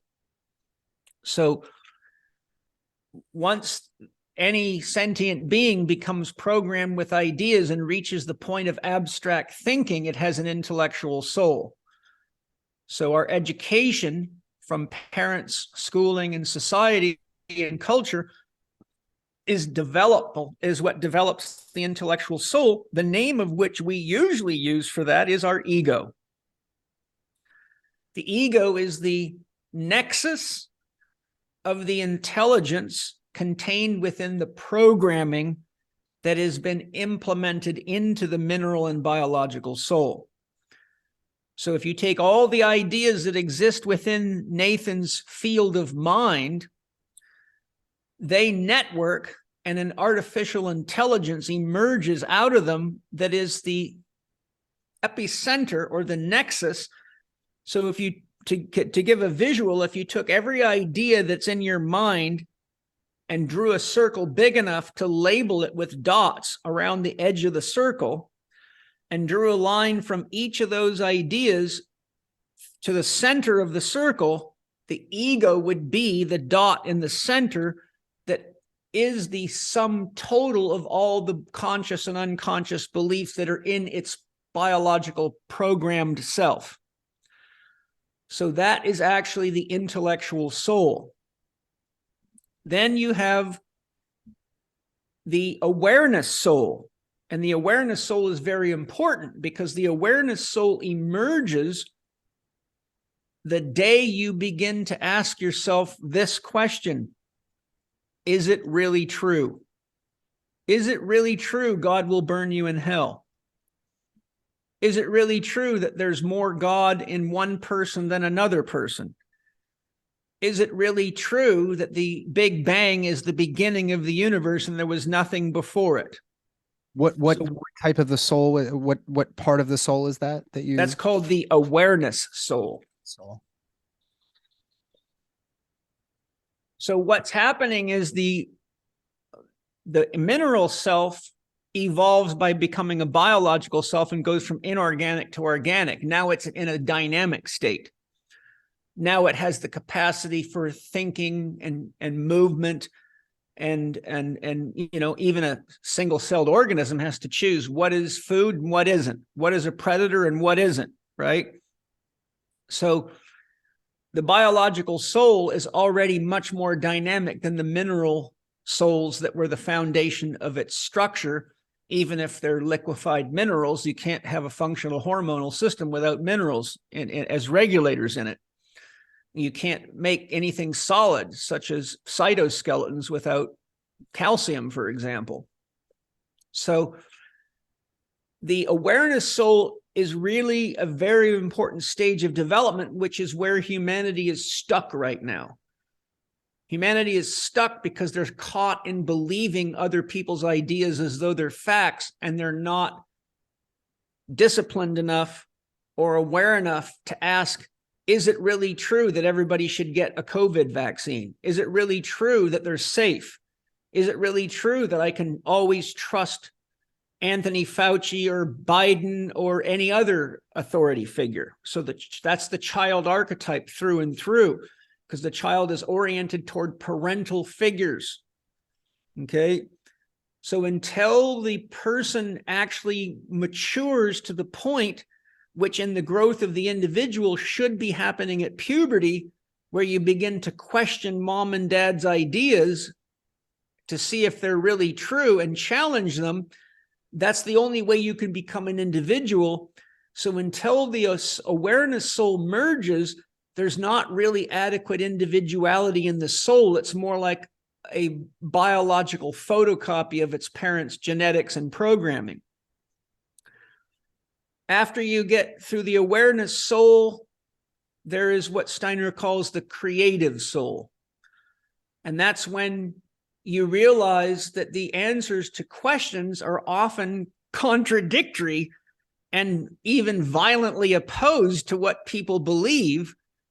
And this is where you enter the hero's journey, because if you aren't brave enough to do what Nathan Riley did, which is challenge the medical system and not wear a mask and give love and attention to old people and people that really need love more than they need a mask, knowing that the mask is really not effective anyhow, then you have to come face to face with the orthodoxy and the programmers and the industrial complex that has the need to control Nathan as not a doctor, but as a cog in the wheel of their machine, right? Because they're trying to produce a profitable product. Yes. And therefore, anything you do that goes against their idea of production is considered a threat to production, which is why our entire school system was built on the model built by plantation owners, specifically to teach slaves not to think for themselves and not be creative, because it disrupted plantation processes and assembly line processes. So the beginning of the plantation was the beginning of the industrial age. And unfortunately, we're having a return of the plantation, which is what the World Economic Forum is up to. And that's why they're against the idea of God or soul, because anyone that really experiences God or soul becomes uncontrollable. Therefore, your industrial machine breaks down. Yes. Your control function breaks down. So once the awareness soul realizes that there are far deeper truths that can be comprehended at the level of the intellectual soul, because it's a programmed mind, it becomes very creative and says, now that I see this problem in medicine, what am I going to do about it? And am I willing to risk my career, my financial stability, my reputation? And that's the day you enter the hero's journey, right? Awesome. Joseph Campbell says you cannot enter the forest on a trail made by somebody else and call it a hero's journey. You must enter the wilderness on your own and make your own path and meet the dragon and slay it yourself. Now, that doesn't mean you can't meet others on the path. It just means Nathan's hero's journey has to be his own. But Nathan, we'll call him a warrior, can meet Paul on the path. And because we share similar values and a similar level of awareness, we can actually be life affirmative and supportive to each other, because we're both on the same mission, accomplishing the same thing. We've identified a hero is always trying to solve a problem for the people. Okay. So the point is, at the level of the creative soul, now that you recognize a weakness or a problem that's halting evolution and is producing immoral, unethical actions in society, in tribe, in family, then your creative impulse, the God force of creativity, of eros in you, wants to penetrate and create something novel, a holistic approach to OBGYN services is novel, right? So Totally. I saw yeah, people call me a quack and all these other things, but somewhere yes, I know I'm on the right path. I don't need their validation or their permission to. yes, and that is ultimately the universe putting you through the test to make sure that you are authentic, because you cannot fake the awareness soul. You cannot fake the creative soul. The creative soul evolves into what's called the intuitive soul, because even though you've penetrated the social matrix of mind and you've become creative, you come to the realization that the deeper the questions you ask, the more you realize you do not know and could never study enough to know. That's right. Right? Most doctors, as much as they think they know about a single cell of a human being, don't know a fraction of what they will know 1,000 years from now. Right. Right. And they'll look back on today and say it's a miracle we didn't just kill everybody because we hardly knew anything. Yet a doctor who's caught in his intellectual soul development would violently oppose a lot of the things that you think are optimal as a physician, because he doesn't have the bravery to go against orthodoxy and do what is moral. And that's why you saw so many doctors injecting people during COVID with substances for which they had no idea what was in there, which is really playing Russian roulette with people's lives. Okay. So at the level of the intuitive soul, what happens is you have to deepen your connection with God. And the only way you can do that is to access that aspect of God in yourself. Because if you don't have that awareness of God in you, how do you go into sympathetic resonance with God to get the answer to a question? Does that make sense? Absolutely. Yeah. And one thing I want to add there is, and this is something that has come up in my anthroposophic medicine training, is that I'm realizing now that despite the years of training and experience, and for some doctors, a half a century of studying, what they call studying, but it's really Memorization. memorization and reading the stuff that is just continuing to not only support, but it's this sort of fabricated sense of safety within their body of knowledge. It's self-reinforcing all of the stuff that's coming out, and that cognitive dissonance is not allowed to roar. It still simmers down there, but they're just looking for confirmation bias that they're still doing the right thing. And what I'm realizing is, despite all of these years of study, and you go through like a textbook every 2 weeks in med school. This is no joke education. Doctors should be revered. The problem is that they adopt this belief system that is reinforced over and over again, not only by three-letter organizations, but by the nature of the sort of medical publication and clinical trial industry in and of itself. And the one question that they haven't answered, which puts all of this allopathic medical education, and actually not just allopathic medicine, a lot of otherwise very alternative therapies, we'll say. I hate that term, but we'll use it for right now.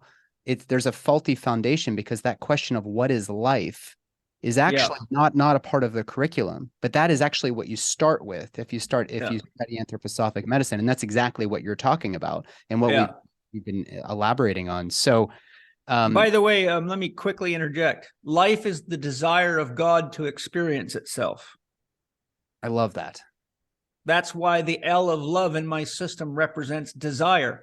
L stands for life, but without a desire to live, you will not survive. Right. You can commit suicide because you've lost your desire to live. Animals that have lost their mates sometimes will just lay there until they're dead. They won't eat, they'll just die. They basically commit suicide because the desire to live is gone. So the O of love is pure potential, 0. VE, volt electron, is the electromotive force that is in the physical universe that animates everything, and it is what produces will. And there's a direct relationship between will and desire. So the metaphor is God is a zero with a twist, or a Mobius strip. On one side is desire, on the other side is will. Paradoxically, if you undo the Mobius strip, it's a one-sided, it's a uniplane object that creates the illusion of two planes. Okay. For those out there who don't know a Mobius strip, imagine taking a rectangle, like a long strip of paper, A belt. Okay, a belt, and then looping it on itself, but giving it a half twist. And now you have two Mobius sides strip that are part of the same environment. That's the Mobius strip. So you can try it. Yeah. I'll give you a better way to understand it. If you take a strip of paper about like a belt, say take a piece of paper an inch wide and 14 inches long, let's say, or just take an 8.5 by 11 sheet of paper, cut 1 inch, stripe 1 inch off the long side of it. Then before you staple it or glue it together, turn one end 180 degrees. So you now have a half twist in it. Now here's where you get to meet the power of the Mobius strip. If you then take the Mobius strip and grab a pen or a pencil and put it on the table and put the pencil or the pen on the paper and keep pulling it, by the time you finish going all the way around, you will have drawn a line on both sides, though you never lifted it to turn it over to put a line on the other side. That's why God is often described as a zero with a twist, because zero means unconditional love, no thing that's everything. But God twists itself, which, by the way, if you look into M theory and string theory, what do they say? Everything comes from these vibrating strings, which essentially have a vortex or a twist in them. Okay. So the point is that desire and will create each other, but you can't have will without desire. That's why I say God's love is like a jet engine. The harder it sucks, the harder it blows. The front end is the desire end of the engine, but there's a direct relationship between the suction and the propulsion. Okay. So life is God desiring to experience itself, but because God is everything, God has to create the illusion of manifestation, which creates the illusion of separation. That mountain there is not that mountain over there. That country there is not that country over there. But paradoxically, if you wipe the lines off the map, there is only one place, Earth. Okay. So, I forgot what, but I'll just stick to sort of finishing the soul conversation. Yeah. Well, how do you connect with your soul? I think that's the other part of it is, Well, I want to, let me finish before I jump to that, because there's two key points that need to be made so I don't half cock the situation and leave people partially educated. So the intuitive soul, Jung says intuition is the only function of consciousness that can gather the information that thinking, feeling, and sensation cannot gather. Right. Thinking is based on thoughts. Feeling is based on values. Sensation is based on tangible things that your sensory system can interpret, which is extremely narrow bandwidth of reality, right? But intuition can access not only all that information, but the rest of the information that completes the puzzle or the circle. Okay. So whenever you reach the creative soul, you actually come into a situation where the depth of the questions that you can ask is so vast that it's impossible to actually answer those questions through the pursuit of an intellectual answer. Right. Okay. Unless you get lucky enough to find someone who's already used their intuitive soul to answer the question. And even if that happens and you get it, it'll only open your head further to bigger questions. So the God guarantees evolution will be involved. Once you penetrate the intuitive soul, then you have the closure, which is spirit soul union. And that's when the individual aspect of God as soul meets the whole of God as soul. And that is the totality. So then one begins to have experiences of dissolving into complete unity, first with the universe or all that is, but second, even beyond awareness to itself into non-being, which is why Lao Tzu says of the Tao, he who knows does not talk, and he who talks does not know, because you cannot say anything about God at that level, because there's no inside or outside. There's no left, no right. There's no male, no female. There's no up, no down. There's no right. There's no wrong. Therefore, language has nothing to work with there. Okay. And so that is the grand mystery of God. Okay. So the other aspect, being able to love, to embrace your reflection in the mirror. That's really kind of what you're describing. yes, ultimately, but you get beyond your reflection because that's part of the illusion, right, which God has to create. You see, God can't have love unless there's an illusion of another. Mm-hmm. By definition, God is that for which there is no other, or it's not God, right? That's why there can never be a God that's opposed to evil, because that God would have had to create evil. And why would something intelligent enough to be God create a force that's antagonistic to its own existence, unless there is a reason for it? So God is beyond duality, right? God's a unity. So duality is a necessary illusion without which God itself cannot know itself or evolve. Okay. So spirit soul union then means you now have a choice, which is nirvana, or to continue to engage in Maya, the grand delusion. And that's a soul's choice. If you choose nirvana, then your individuality as a soul is extinguished, because the drop returns to the ocean and individual identity is extinguished eternally. There's no way once you put a drop back into the ocean, you can go find that drop again. It's impossible. There's no way, not even with the most advanced technology in existence, you could do that. And even if you stained it, the stain would be so diffuse, then you would find billions of molecules that look like they came from that molecule, and you'd never be able to gather them all. Okay. Yeah. Spirit is the flow of energy and information. So spirit is what the soul is experiencing. The soul is the agent of experience and memory. The soul can think, but it can't think without memory. If you didn't remember your mathematics from elementary school, then your spirit could not answer the question, what is 2 + 2? It would have no capacity, because it has no language or context with which to address any question.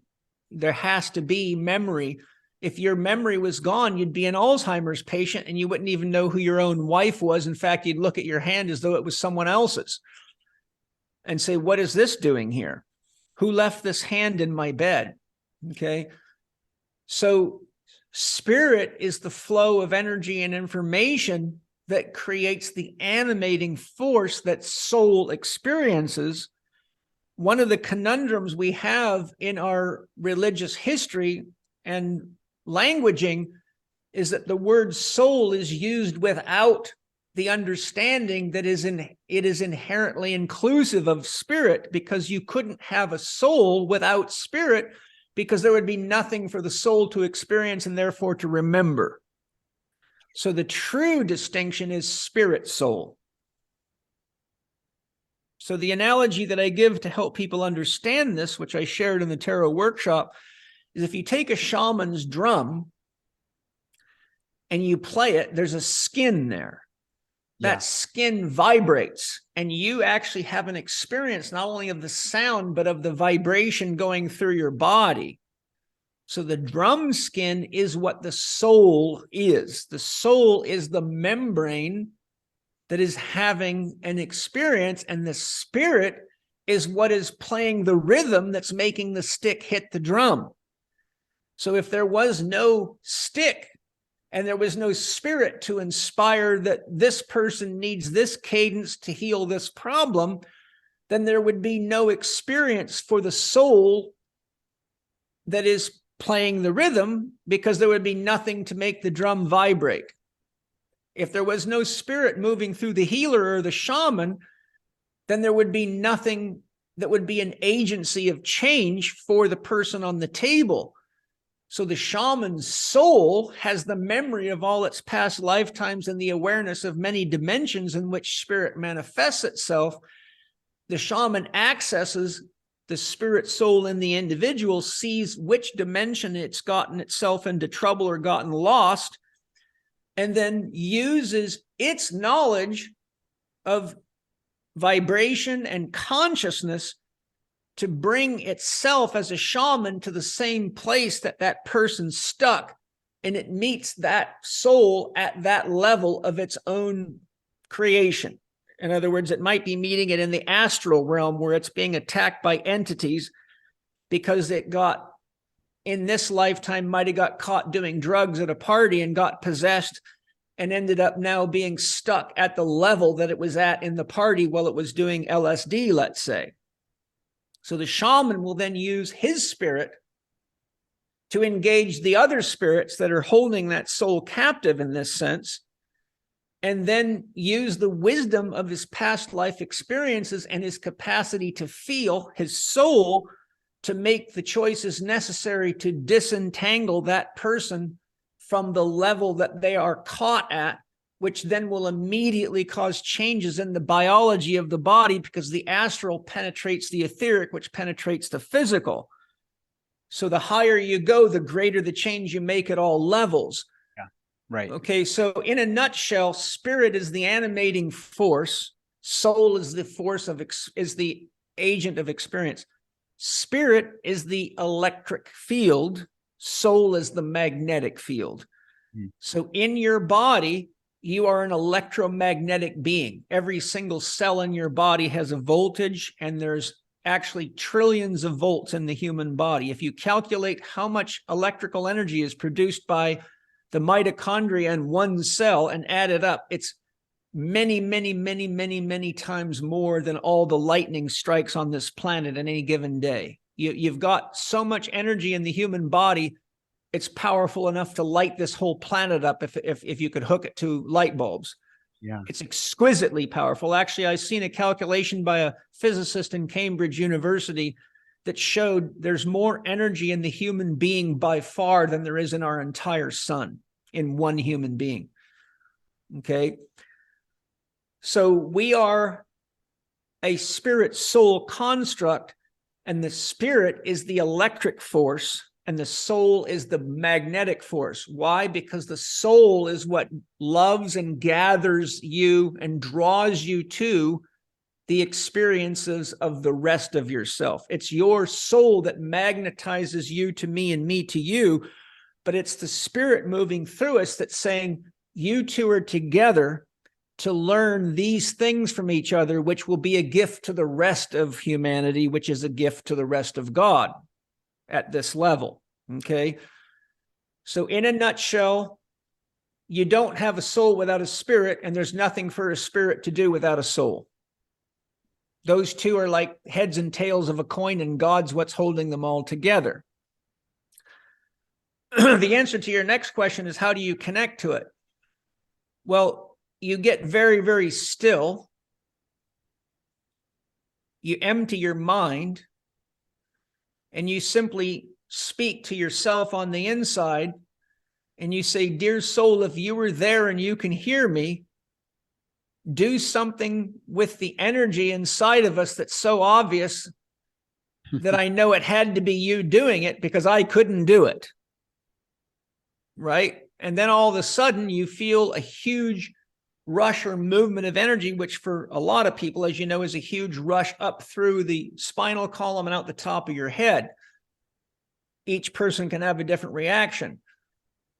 So then you know there's something inside of you that can do something your conscious mind cannot do, right? Only a very evolved person with enough self-mastery could move all the energy in their body at once in a given way, okay? And even if they did, it would be their soul doing it anyhow, because ultimately your soul is what's inhabiting your mind. Once you have that reaction, you know there's something that is not under your ego's conscious control. Then you can say, dear soul, show me what it feels like when you're saying yes to me. Like if I ask you, should I do this? Then the energy will move in a unique way for that individual. Then you say, dear soul, show me what it feels like when you're saying no. The answer to a question, for example, is no, you shouldn't buy that car or shouldn't get married to that person. And then you pay attention to what that is. Now, as you know, you can say, dear soul, show me what it feels like when you want me to go forward. Show me what it feels like when you want me to go backward. Show me what it feels like when you want me to turn left, turn right, look right, look up, look down. That gives you your basic binary language. Yes, no, right, left, up, down. That's the beginning of the relationship with the soul. Now, that's the easy part. Once the ego knows you've met your soul, the ego becomes very threatened, because the deeper you go into soul, the more the ego's control drama is destroyed and the less alive the ego feels. So there can be a transition period where one has something like a dark night of the soul, where they don't really know who they are, because the ego is now so subdued from the evolution of the soul that it's as though the self is dissolving and becoming one with everything. And yet the ego can be very fearful and resentful, because all of its hopes and dreams turn out to be things that were actually the product of its programming, not what it's really here to do on earth. So you can end up finding this out at, 50 years of age, when you're well established in your career, making $1 million a year or something, and realize that you've spent your whole life doing what you're doing for the wrong reasons and to please the wrong people. But now the fear is, how do I reinvent myself? And so the problem is that to become a servant of God is such a radical shift of ideology and purpose for people, that the ego tries to extinguish the connection to the soul for its own survival. So the deeper you go into spiritual practices, the more the ego tries to subvert the practice by making excuses. I don't have time, I'm tired, or, the organ grinder goes. And so you have all these people that keep taking workshops but don't evolve, because their ego is talking them out of it, right? Because the ego thinks it's going to die. Yeah.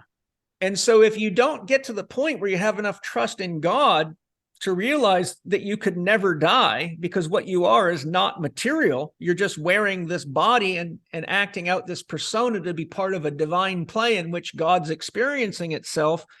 And there's an infinite number of possibilities, not only now, but in the future. Then you have to be brave enough to complete the hero's journey, which is to figure out who you really are, what you're really here to do, which again can go radically against the ego. The other part of it that's very tricky and challenging is that the more you evolve, the more light you radiate. This is why you see saints and sages with halos on them in paintings all the time. You see Jesus with a glow on his head. So what happens is, the more you unify with God, the more you depolarize yourself to right and wrong, and the more you are being, shall we say, empowered by the translucent light of God that is not polarized, and the greater the harmonizing and organizing force you have on all other souls around you, right? That's why we're still following a man named Jesus 2,023 years later, or following Muhammad or following Buddha, because those souls had so much magnetic force that they could draw millions of people into some sort of an organized movement, which is ultimately God trying to evolve itself. Okay.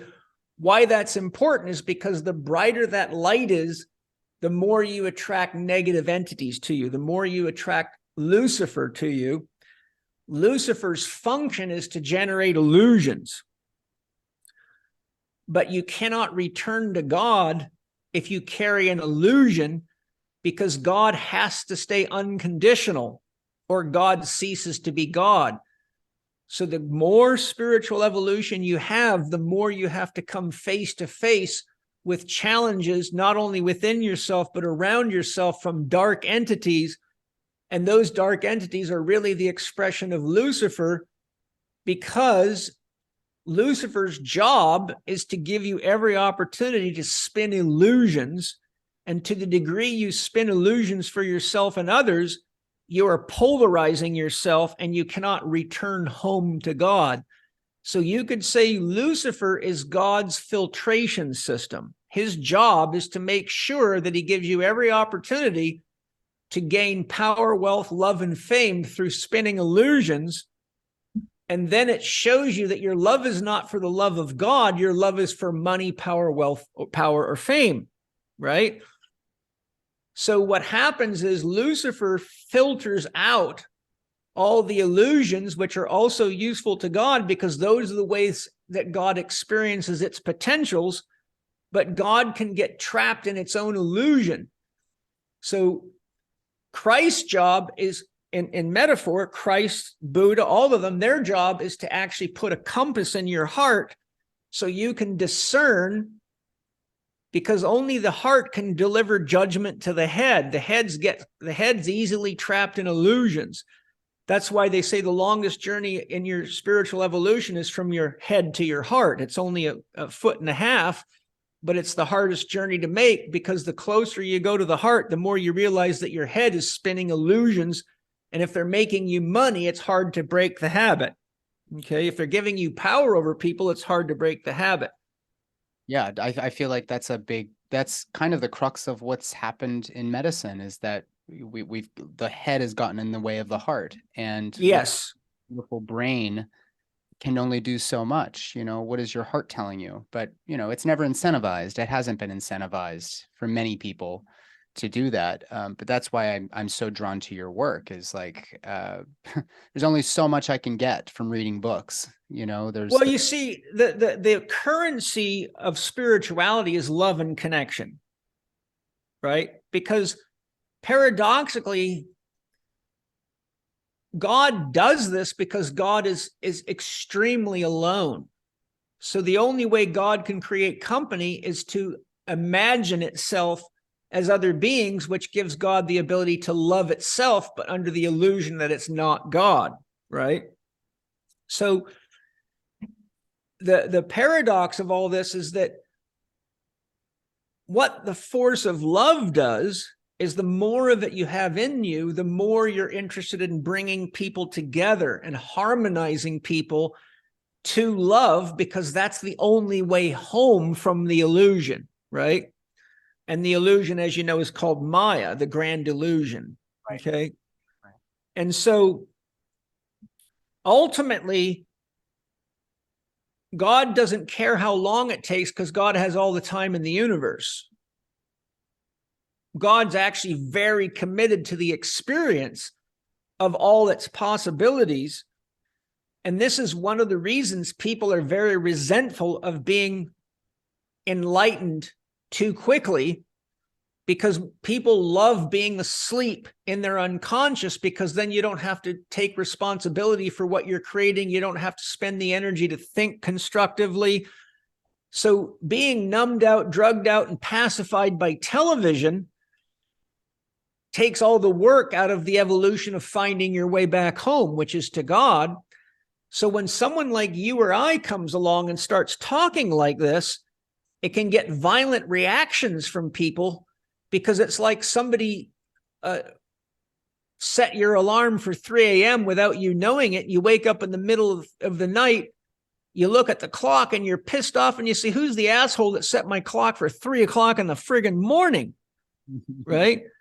So what I'm saying is, that is like somebody hearing an honest conversation about God or spiritual development, but the ego rejects it, because it means, if that's true, then I have to stop playing my game, and I have to accept responsibility for not only what I'm creating in my own life, but what I'm adding to the world. That's right. Okay, so spiritual evolution is really tough because it is really a death to the programmed ego mind.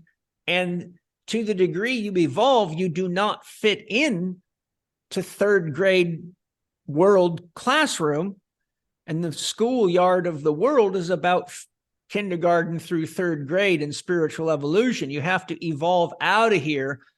And usually you get forced out. And that's why Jesus got killed. That's why many people tried to kill Muhammad, multiple attempts on Buddha's life. John F. Kennedy killed, Martin Luther King killed.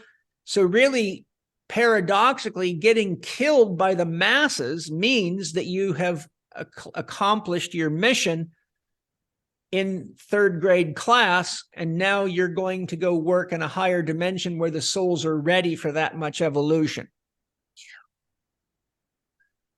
Now, that doesn't mean you have to die by somebody else. It just means that that's what happens. And that's why Lao Tzu said, he who knows doesn't talk. He who talks doesn't know. And then some wise person said, then why did he blabbermouth 5,000 Chinese characters on paper? Because he wanted to point a finger to the reality so you had a choice and you could recognize the Tao when you found it, because somebody said, this is what it looks like, smells like, sounds like, and feels like, so you don't get tricked. He didn't do the work for you. He just left you a roadmap to it. And Jesus did too. How easy is it to love thy enemy as thyself? How easy it if someone hits you in the face to turn the other cheek, right? The problem with Jesus's teachings is they're so radically advanced that nobody understands them and hardly anyone's brave enough to dare do it, right? So Christianity is really this paradoxical inverted shadow of Jesus. That's why Jung says when the Christian church created Jesus, he shined a light so bright that they had to create Satan to counterbalance him. And if you really think about that, when you make a positive that big out of Jesus, you have to have an equal and opposite negative, because the truth of God is zero.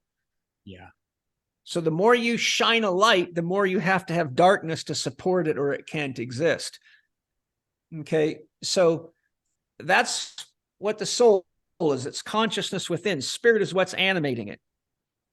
I shared how to connect to your soul, but I also shared the truth that it's a very long process. I've been doing this for a very long time, and I still have to work carefully. I still can get entities trying to toy with me, and you'll talk to anybody that's really engaged in any legitimate spiritual process, such as writing a book, like the lady that wrote the Course in Miracles, or anybody of those, they'll always tell you that the instant you begin creating something that will free souls, negative entities will start messing with you constantly to see if you actually are that committed to God to get it done.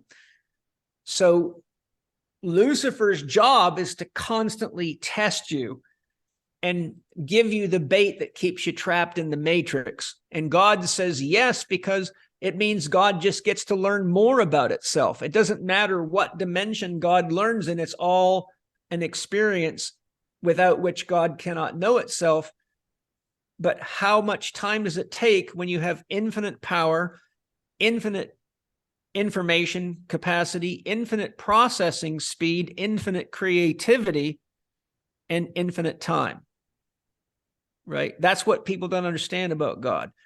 You're dealing with infinity to the power of infinity. And that's why every one of us, paradoxically, is a universe in and unto itself, living in a universe full of universes, right? Nathan is literally a universe. There's more neural connections in your brain than there are stars in the sky. You got 100 trillion cells, each made of 100 trillion atoms. You talk about the amount of electricity and the amount of communication. You are a literal universe within a universe surrounded by universes called other beings. And then when you start traveling into dimensions like the astral realm, the lower mental, the higher mental, you realize, oh my God, what we think of as the universe is a dot compared to the universe of the astral, etc. Right?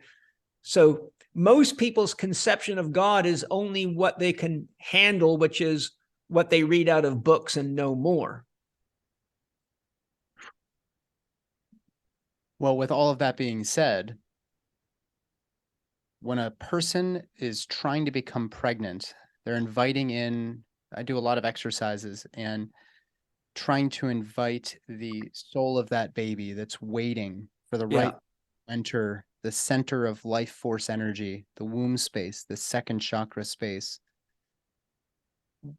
What is actually happening? This goes back to that question of what is life. And I know we're getting long-winded here, but this is a really a fabulous way for us to tie all of this together. Yeah, I don't mind at all. It's important.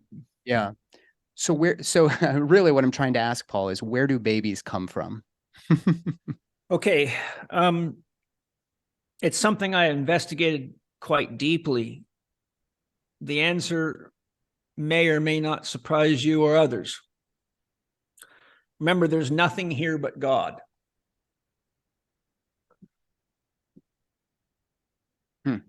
Mind is a duality.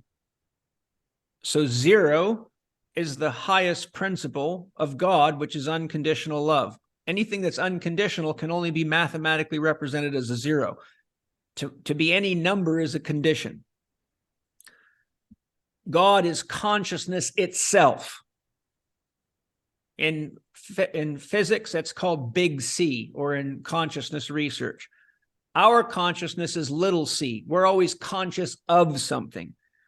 Remember, I said within all of us, there's a witness that's somehow engaging everything without being engaged in it. And that is big C. That's God sitting inside of each of us. Okay. So to start at 0, the only way you can actually have anything is if God begins to ask the question, what am I? Okay. The instant that God asks the question of itself, what am I? Because there's nothing outside of God, there's nowhere for God to look but inside of itself. Right. Right. So if you were God, you would have, there's nothing behind you. You can't look and say, is there another God? And even the question, is there another God, means that you're not God. Okay. So God looks inside of itself and dreams. And it says, I want to be a physician that comes to the world and is brave enough to take the risk to reorient medicine towards love, values, nurture, and the divine feminine, so that I can heal this patriarchal imbalance I've created for myself. Because if I keep it going too long, I lose this schoolroom where the little souls of myself are maturing. So God's protecting the garden. So in metaphor, God looks into itself at any moment in time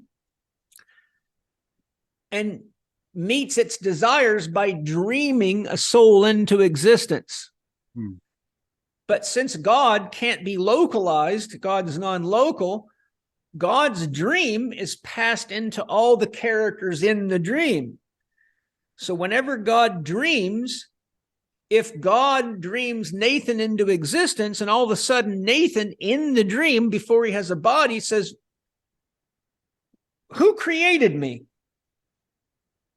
The only answer can come from God. The instant that there's an answer to an actor in the play from God, now you have mind.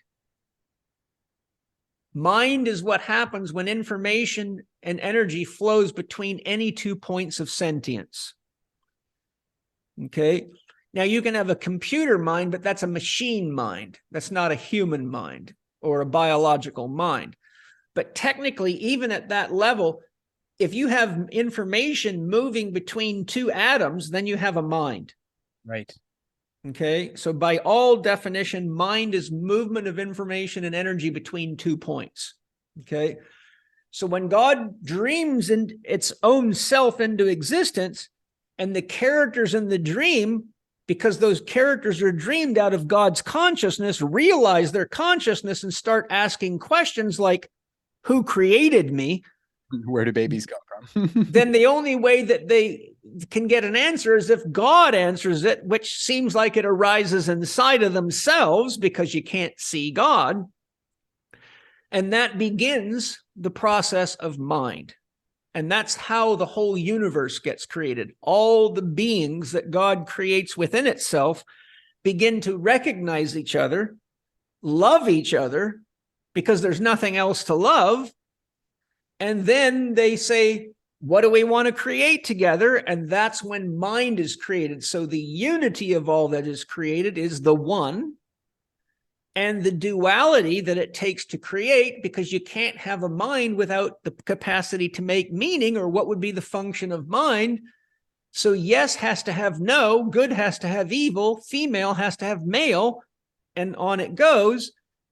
So a soul is created when any co-creator with God, individually, as a couple, or as a collective of any size, or as God itself, dreams a new actor into the play, because there's a role to be fulfilled by that soul, which is necessary for God's evolution, which is everyone's evolution, including the world's evolution.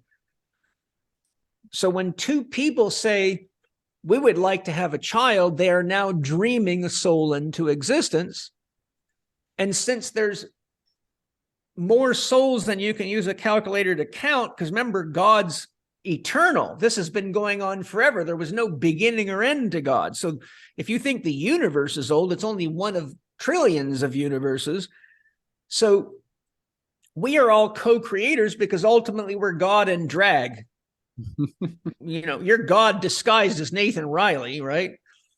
And so Stephanie is God disguised as Stephanie. So when the two of you say, I think it's time for us to have a kid, wouldn't it be nice to share that love and bring the best of ourselves into the world?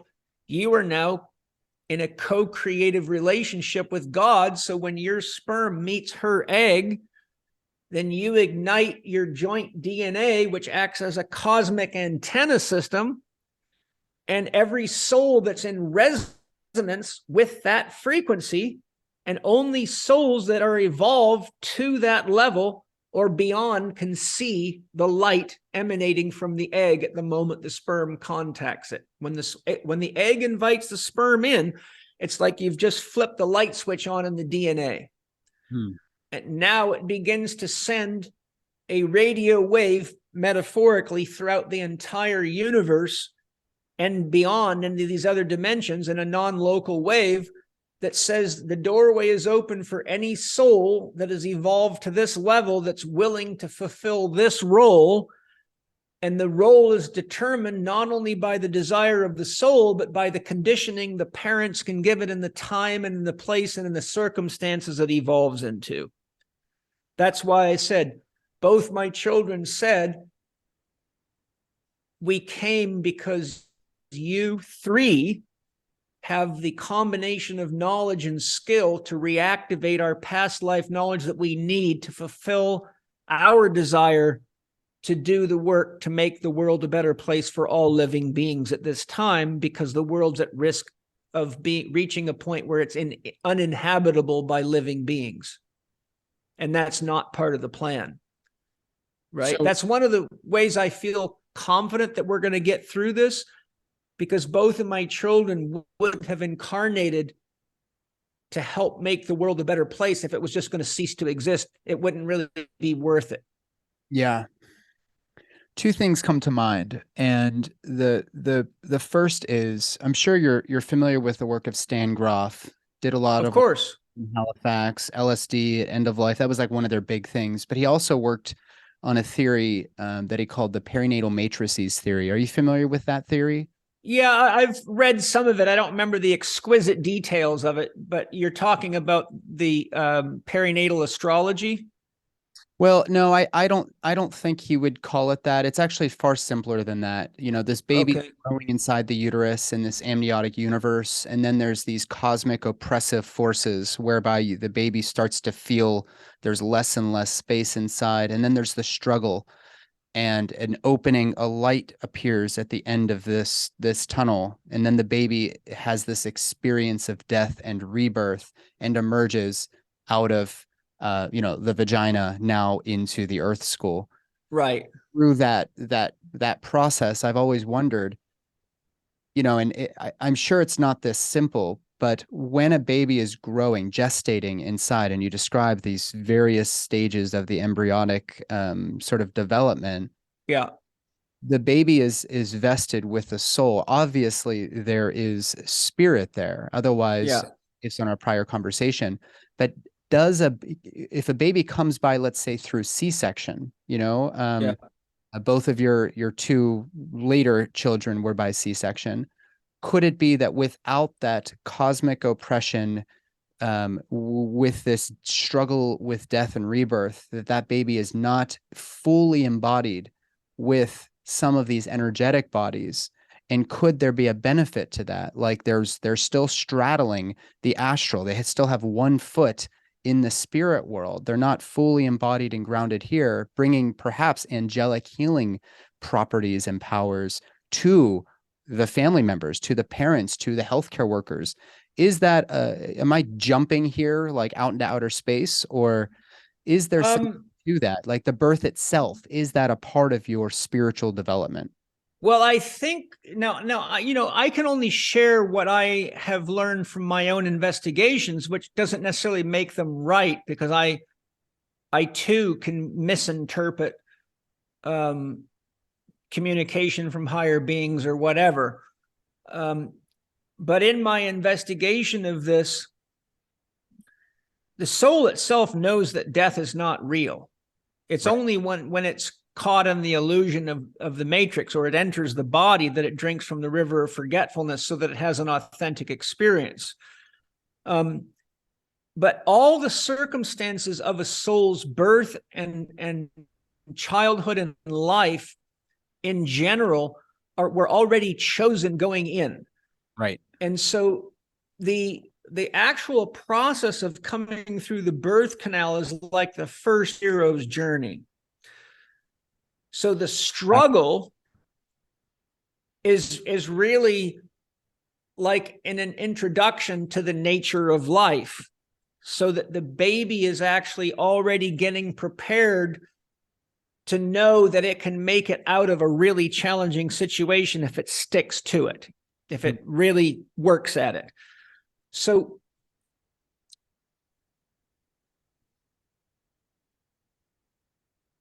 what I think, based on my own investigations, is that the circumstances of the birth don't necessarily fit any idea structure that we have. Sure. But they're actually the circumstances, and I'm going to give you a key interest about this. They don't necessarily fit the circumstances that we're aware of, because the soul that's coming in is usually coming to work at a level that's outside our capacity to really understand, because they're a complete generation ahead of you. Do you understand that? Your children, the soul that is your children, came into your wife's womb already knowing why it was coming here. So it knows what's coming way beyond the level that you could possibly know, because all you can read about is history. Yeah. That's a You get that? point. Yeah, of course. There's nothing you can know that hasn't already happened. A weatherman can forecast the weather, but how often is it wrong? Okay. But the soul actually already knows why it's coming in. It knows what its soul contracts are. It knows. Now, it has free will to or not to make, but there's a reason, there's a desire, because it's all driven by love. So the ultimate reason for all souls is to create the awareness that we are one. Because if we get too far from that, we lose our will to live, which means God itself cannot evolve very effectively in that domain of reality. So that's really great, Paul. the soul comes in already knowing what the WEF is up to. It already knows exactly how far that'll go. It already knows when there's going to be a war, most likely, right? It can't know for sure because we're all co-creators. It knows probability curve. Basically, it knows the quantum physics of what's probable. And because there's a trajectory to evolution, like right now, we're on a trajectory to basically destroy this planet. Right. But if that trajectory is not meant to be, then souls will come in that will be more evolved, that will help us co-create a new trajectory. Yeah. Does that make sense? It does. I mean, and this is like smoking pot with you on your couch, listening to Neil Young. It's just, it's like, it really requires you to sit and digest this and integrate it. And when I listen to this over and over and over again, and when I speak with you about this over and over again, there's always a new path. There's new doors to open. It's really yes. You see, one of the paradoxes, Nathan, is, and this is important from a parenting perspective, most people have no idea that they're giving birth to souls far more advanced than they are. Right? So one of the most dangerous things a parent can do is to force the child into the mold of the parental idea. You will be a Christian. You will be a doctor.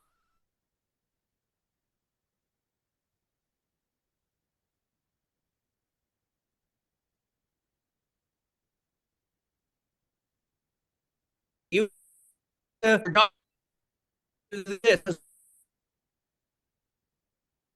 Paul, it is breaking up all of a sudden. Let's pause for a second here if you can hear me. Let me let the internet signal catch up. Can you still hear me? I just covered myself in hot water. All right, Paul, I'm sorry about that. I don't know what happened, but one of our internet signals just fizzled out, probably mine. It could be either of us. We got good weather here today, so it normally doesn't do that on good weather, but when it's bad weather, that'll happen quite. Yeah. Sometimes Penny and I have to go through this 3 times in a podcast. Well, fortunately, I know I didn't want to cut you off. I want to finish your thought there. So I know we probably are wrapping it up here anyways, but I definitely want that was really I'm just trying to share. You asked the question, how do souls get here, right?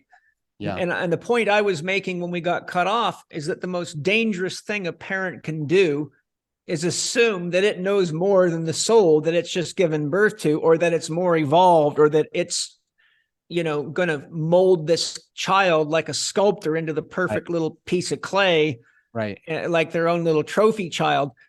But the reality of it is, all you got to do is sit at a table in any family with 3 kids and look at the radical differences that came from the same eggs and the same sperm. And you go, wow, that's clear. Like I live radically different than my brothers and sisters do. In fact, if you assume that my brothers and sisters were like me, you'd be making a very big mistake. And you'd probably be shocked if you saw my family come together, because you'd look and say, God, how could Paul be an expert in health and have a family that looks that badly off? Right?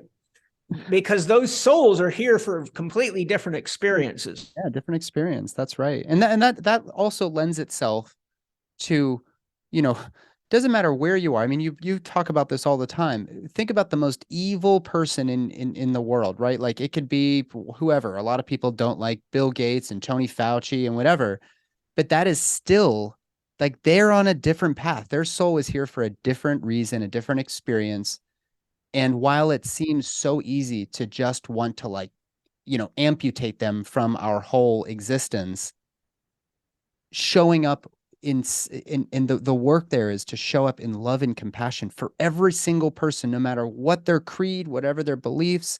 And that is really a hard exercise for so many of us. We just want to look at this as so binary. There's a right and wrong, and you're wrong. So let's just amputate, that's a really hard exercise, I think, but it is necessary. Well, Yeah, that's part of the evolution of all souls. But the reality of it is that there always has to be negative polarity carriers, or consciousness ceases to evolve. Right. You see, the problem with being in heaven all the time is nobody wants to do anything but eat grapes and stare at God. Probably have a lot of sex too, I'm guessing. And all that, right? So the reality of it is, look at how many people have now become aware of and participated in their own health because of the coronavirus pandemic, because of Bill Gates, because of George Soros, because of Anthony Fauci. How many are waking up to the bullshit of fake corporatized medicine, et cetera, et cetera? So as hard as it is to love these guys, the negative polarity holders actually are the ones that rode a till the garden to make sure everybody evolves. That's what wars are all about. Right. Wars make sure you know what love is. Mhm. Wars make sure you know what your values are. Wars make sure you have to make a decision that you're willing to live or die for. So consciousness can't evolve without negative polarity holders. And we always have them in any plane or any dimension. And all you got to do is study all the experts that talk about the Sumerian tablets, the ancient Hindu scriptures, and they all say the same thing. The gods were at war with each other. How many times have you heard that? Yeah. Yeah. Why? Because that's the nature of consciousness. That's how it evolves. Yeah. So it doesn't matter. For every white angel, there's a black one. That's just a fact. Because God is a mathematical zero. So to the degree you have an angel of good, you must have an angel of darkness to counterbalance it. It's the angels of darkness that create the matrix that we call the universe. And it's the angels of good that show us that we are not material beings. And ultimately, their job is to show us the way home to God. Right. But the problem is, being too good is becomes evil, because now you justify your position and kill people that disagree with you. And there you have onward Christian soldier marching off to war with the cross of Jesus going on before. And that's why you have Lucifer on one side, Ahriman or matter on the other side. So Lucifer is illusion. Matter is the matrix, Matra, mother, matter. And Christ is in the middle. And the way home in Christianity is Christ, because his job is to show you that you're not matter, but you're not an illusion either. Yeah. And the only thing that's real is unconditional love. And the only way home is to become unconditionally loving, which probably takes most people about 1,000 to 5,000 lifetimes. Paul, man, I just wish I was there with you, blowing bags, painting, saunaing. Oh yeah, there it is. You are with me in my heart and in my soul, baby, all the time. Always, Paul. I'm going to have to make a trip out there in the near future again, hopefully bring the family out this time. We all love and miss you guys a lot. I just thank you so much. I know you're so busy. Anything you want to talk about right now, promoting right now? This episode will probably be out in a month or so. Yeah, I was just going to say, you can say the title of my book, because I've already done 2 public presentations on it, because it's actually taken me 2 years longer to finish than I thought it would.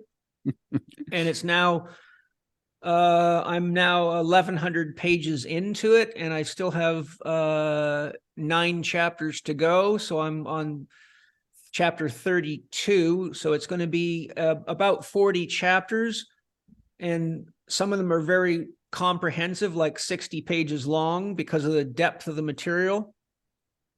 I will then be producing a beginner's guide to Spirit Gym. So it'll be a box set. It'll be titled Welcome to Spirit Gym, your guide to more love, life, and freedom. And it's based on the 10 key principles that we all have to understand for spiritual development, or we'll sidetrack ourselves and get lost in the drama. Yeah. And then I'll be launching, with the publication of the first volume, I'll be launching the new Spirit Gym website where people can become members, and I'll give a weekly presentation on some aspect of Spirit Gym for an hour, and then I'll open the floor for probably 90 minutes where anyone in the membership can bring forth a real life problem, and I'll show how to solve that challenge based on the principles of Spirit Gym. And the idea is that we are all in a spirit gym where we grow spiritually to realize who and what we really are. And so one of the analogies is it's like Hotel California. You know, you can check in anytime you want, but you can never leave until you become unconditional love again. And each room in Hotel California is the domain of a soul having its unique experience, which cannot be separated from the rest of everybody else. So Nathan's gym is his spirit gym. And when I have a relationship with him, you and I engage and we grow together, both through our creativity and the resistance we create for each other through relationship, which is the 3 stages of Eros: penetration and novelty. Yeah. So people can go to CHEKinstitute.com. Is that where they're going to find this? Or if people want to be receiving updates, what's the best way for them to engage with you? Maybe this is the first time they're ever hearing about. They can go to CHEKinstitute.com and just put themselves, sign up for the CHEK Institute mailing list.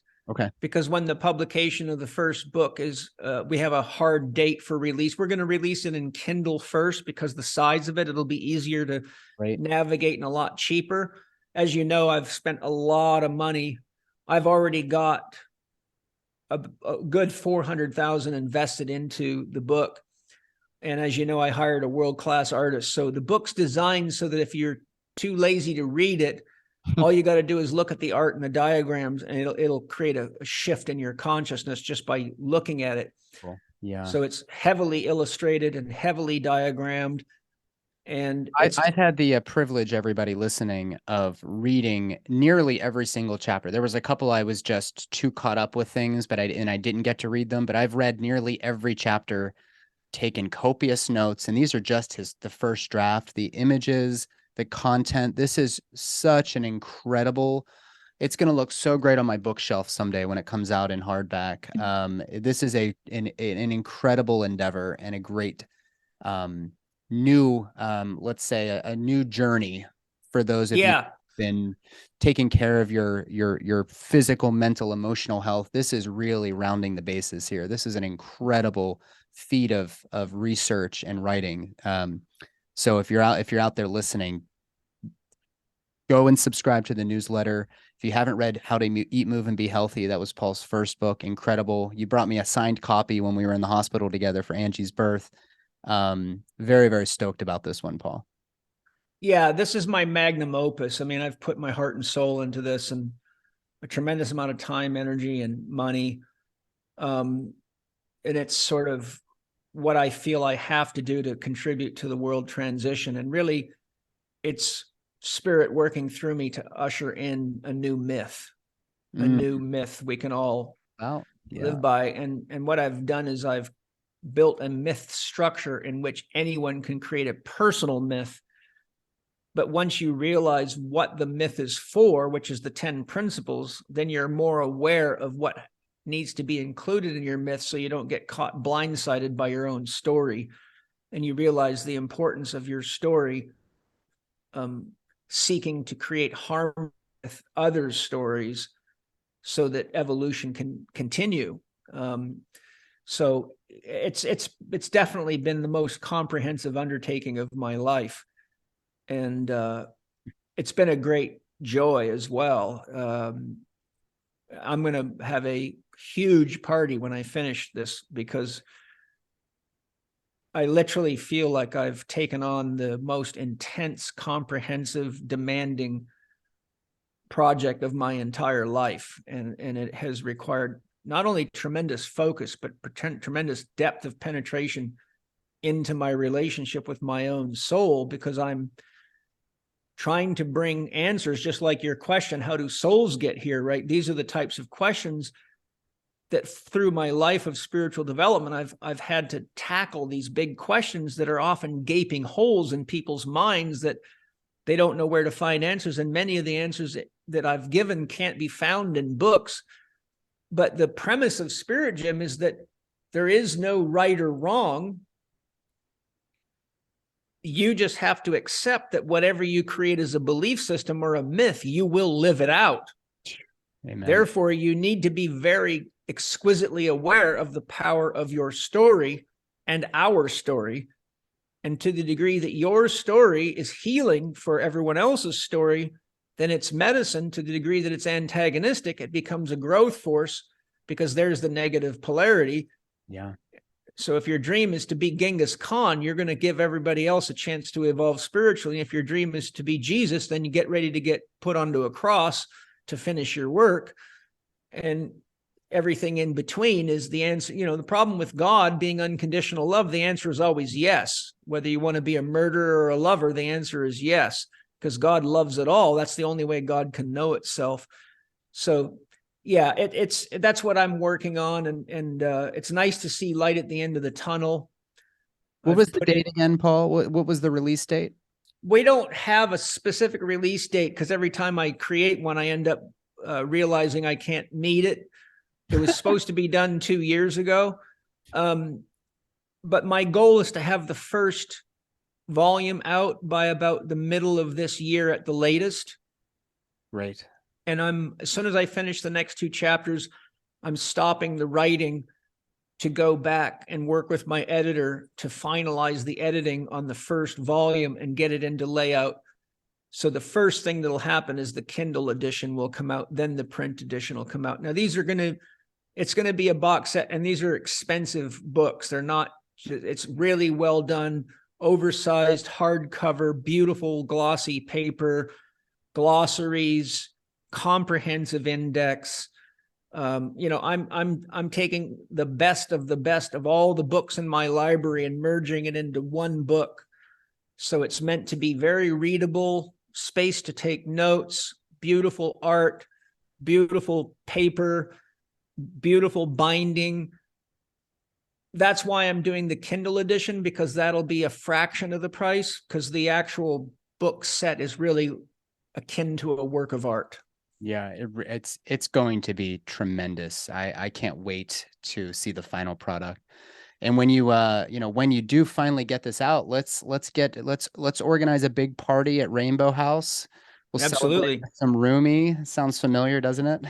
We'll read some Rumi poetry together for sure, because that's about the closest mystic to what I'm trying to give people. It's not far off. Paul, I appreciate you so much for your time today, my friend. I love you so much. I mean that truly. And I hope to see you soon. Okay. Yeah, I love you. And thank you to all your listeners that made it this far. And don't believe a word I said. Go out and test it for yourself. Mm-hmm. If anything, what I've offered you is a chance to look at the world through a different lens of perspective and see where it works for you to create more freedom. And to the degree that it doesn't work for you, then I've done you a service, because I've helped you become more clear that you're happy in your own spirit gym. That's what it's all about. Yeah. It really is. So lots of love. Yeah. Give a big wet kiss to those ladies and that little man in your life. And we'll be chatting soon, I'm sure. Yeah. Lots of love to you, Stephanie, and your beautiful children as well. All right. I will, I'll relay that. Thanks, Paul. Bye-bye.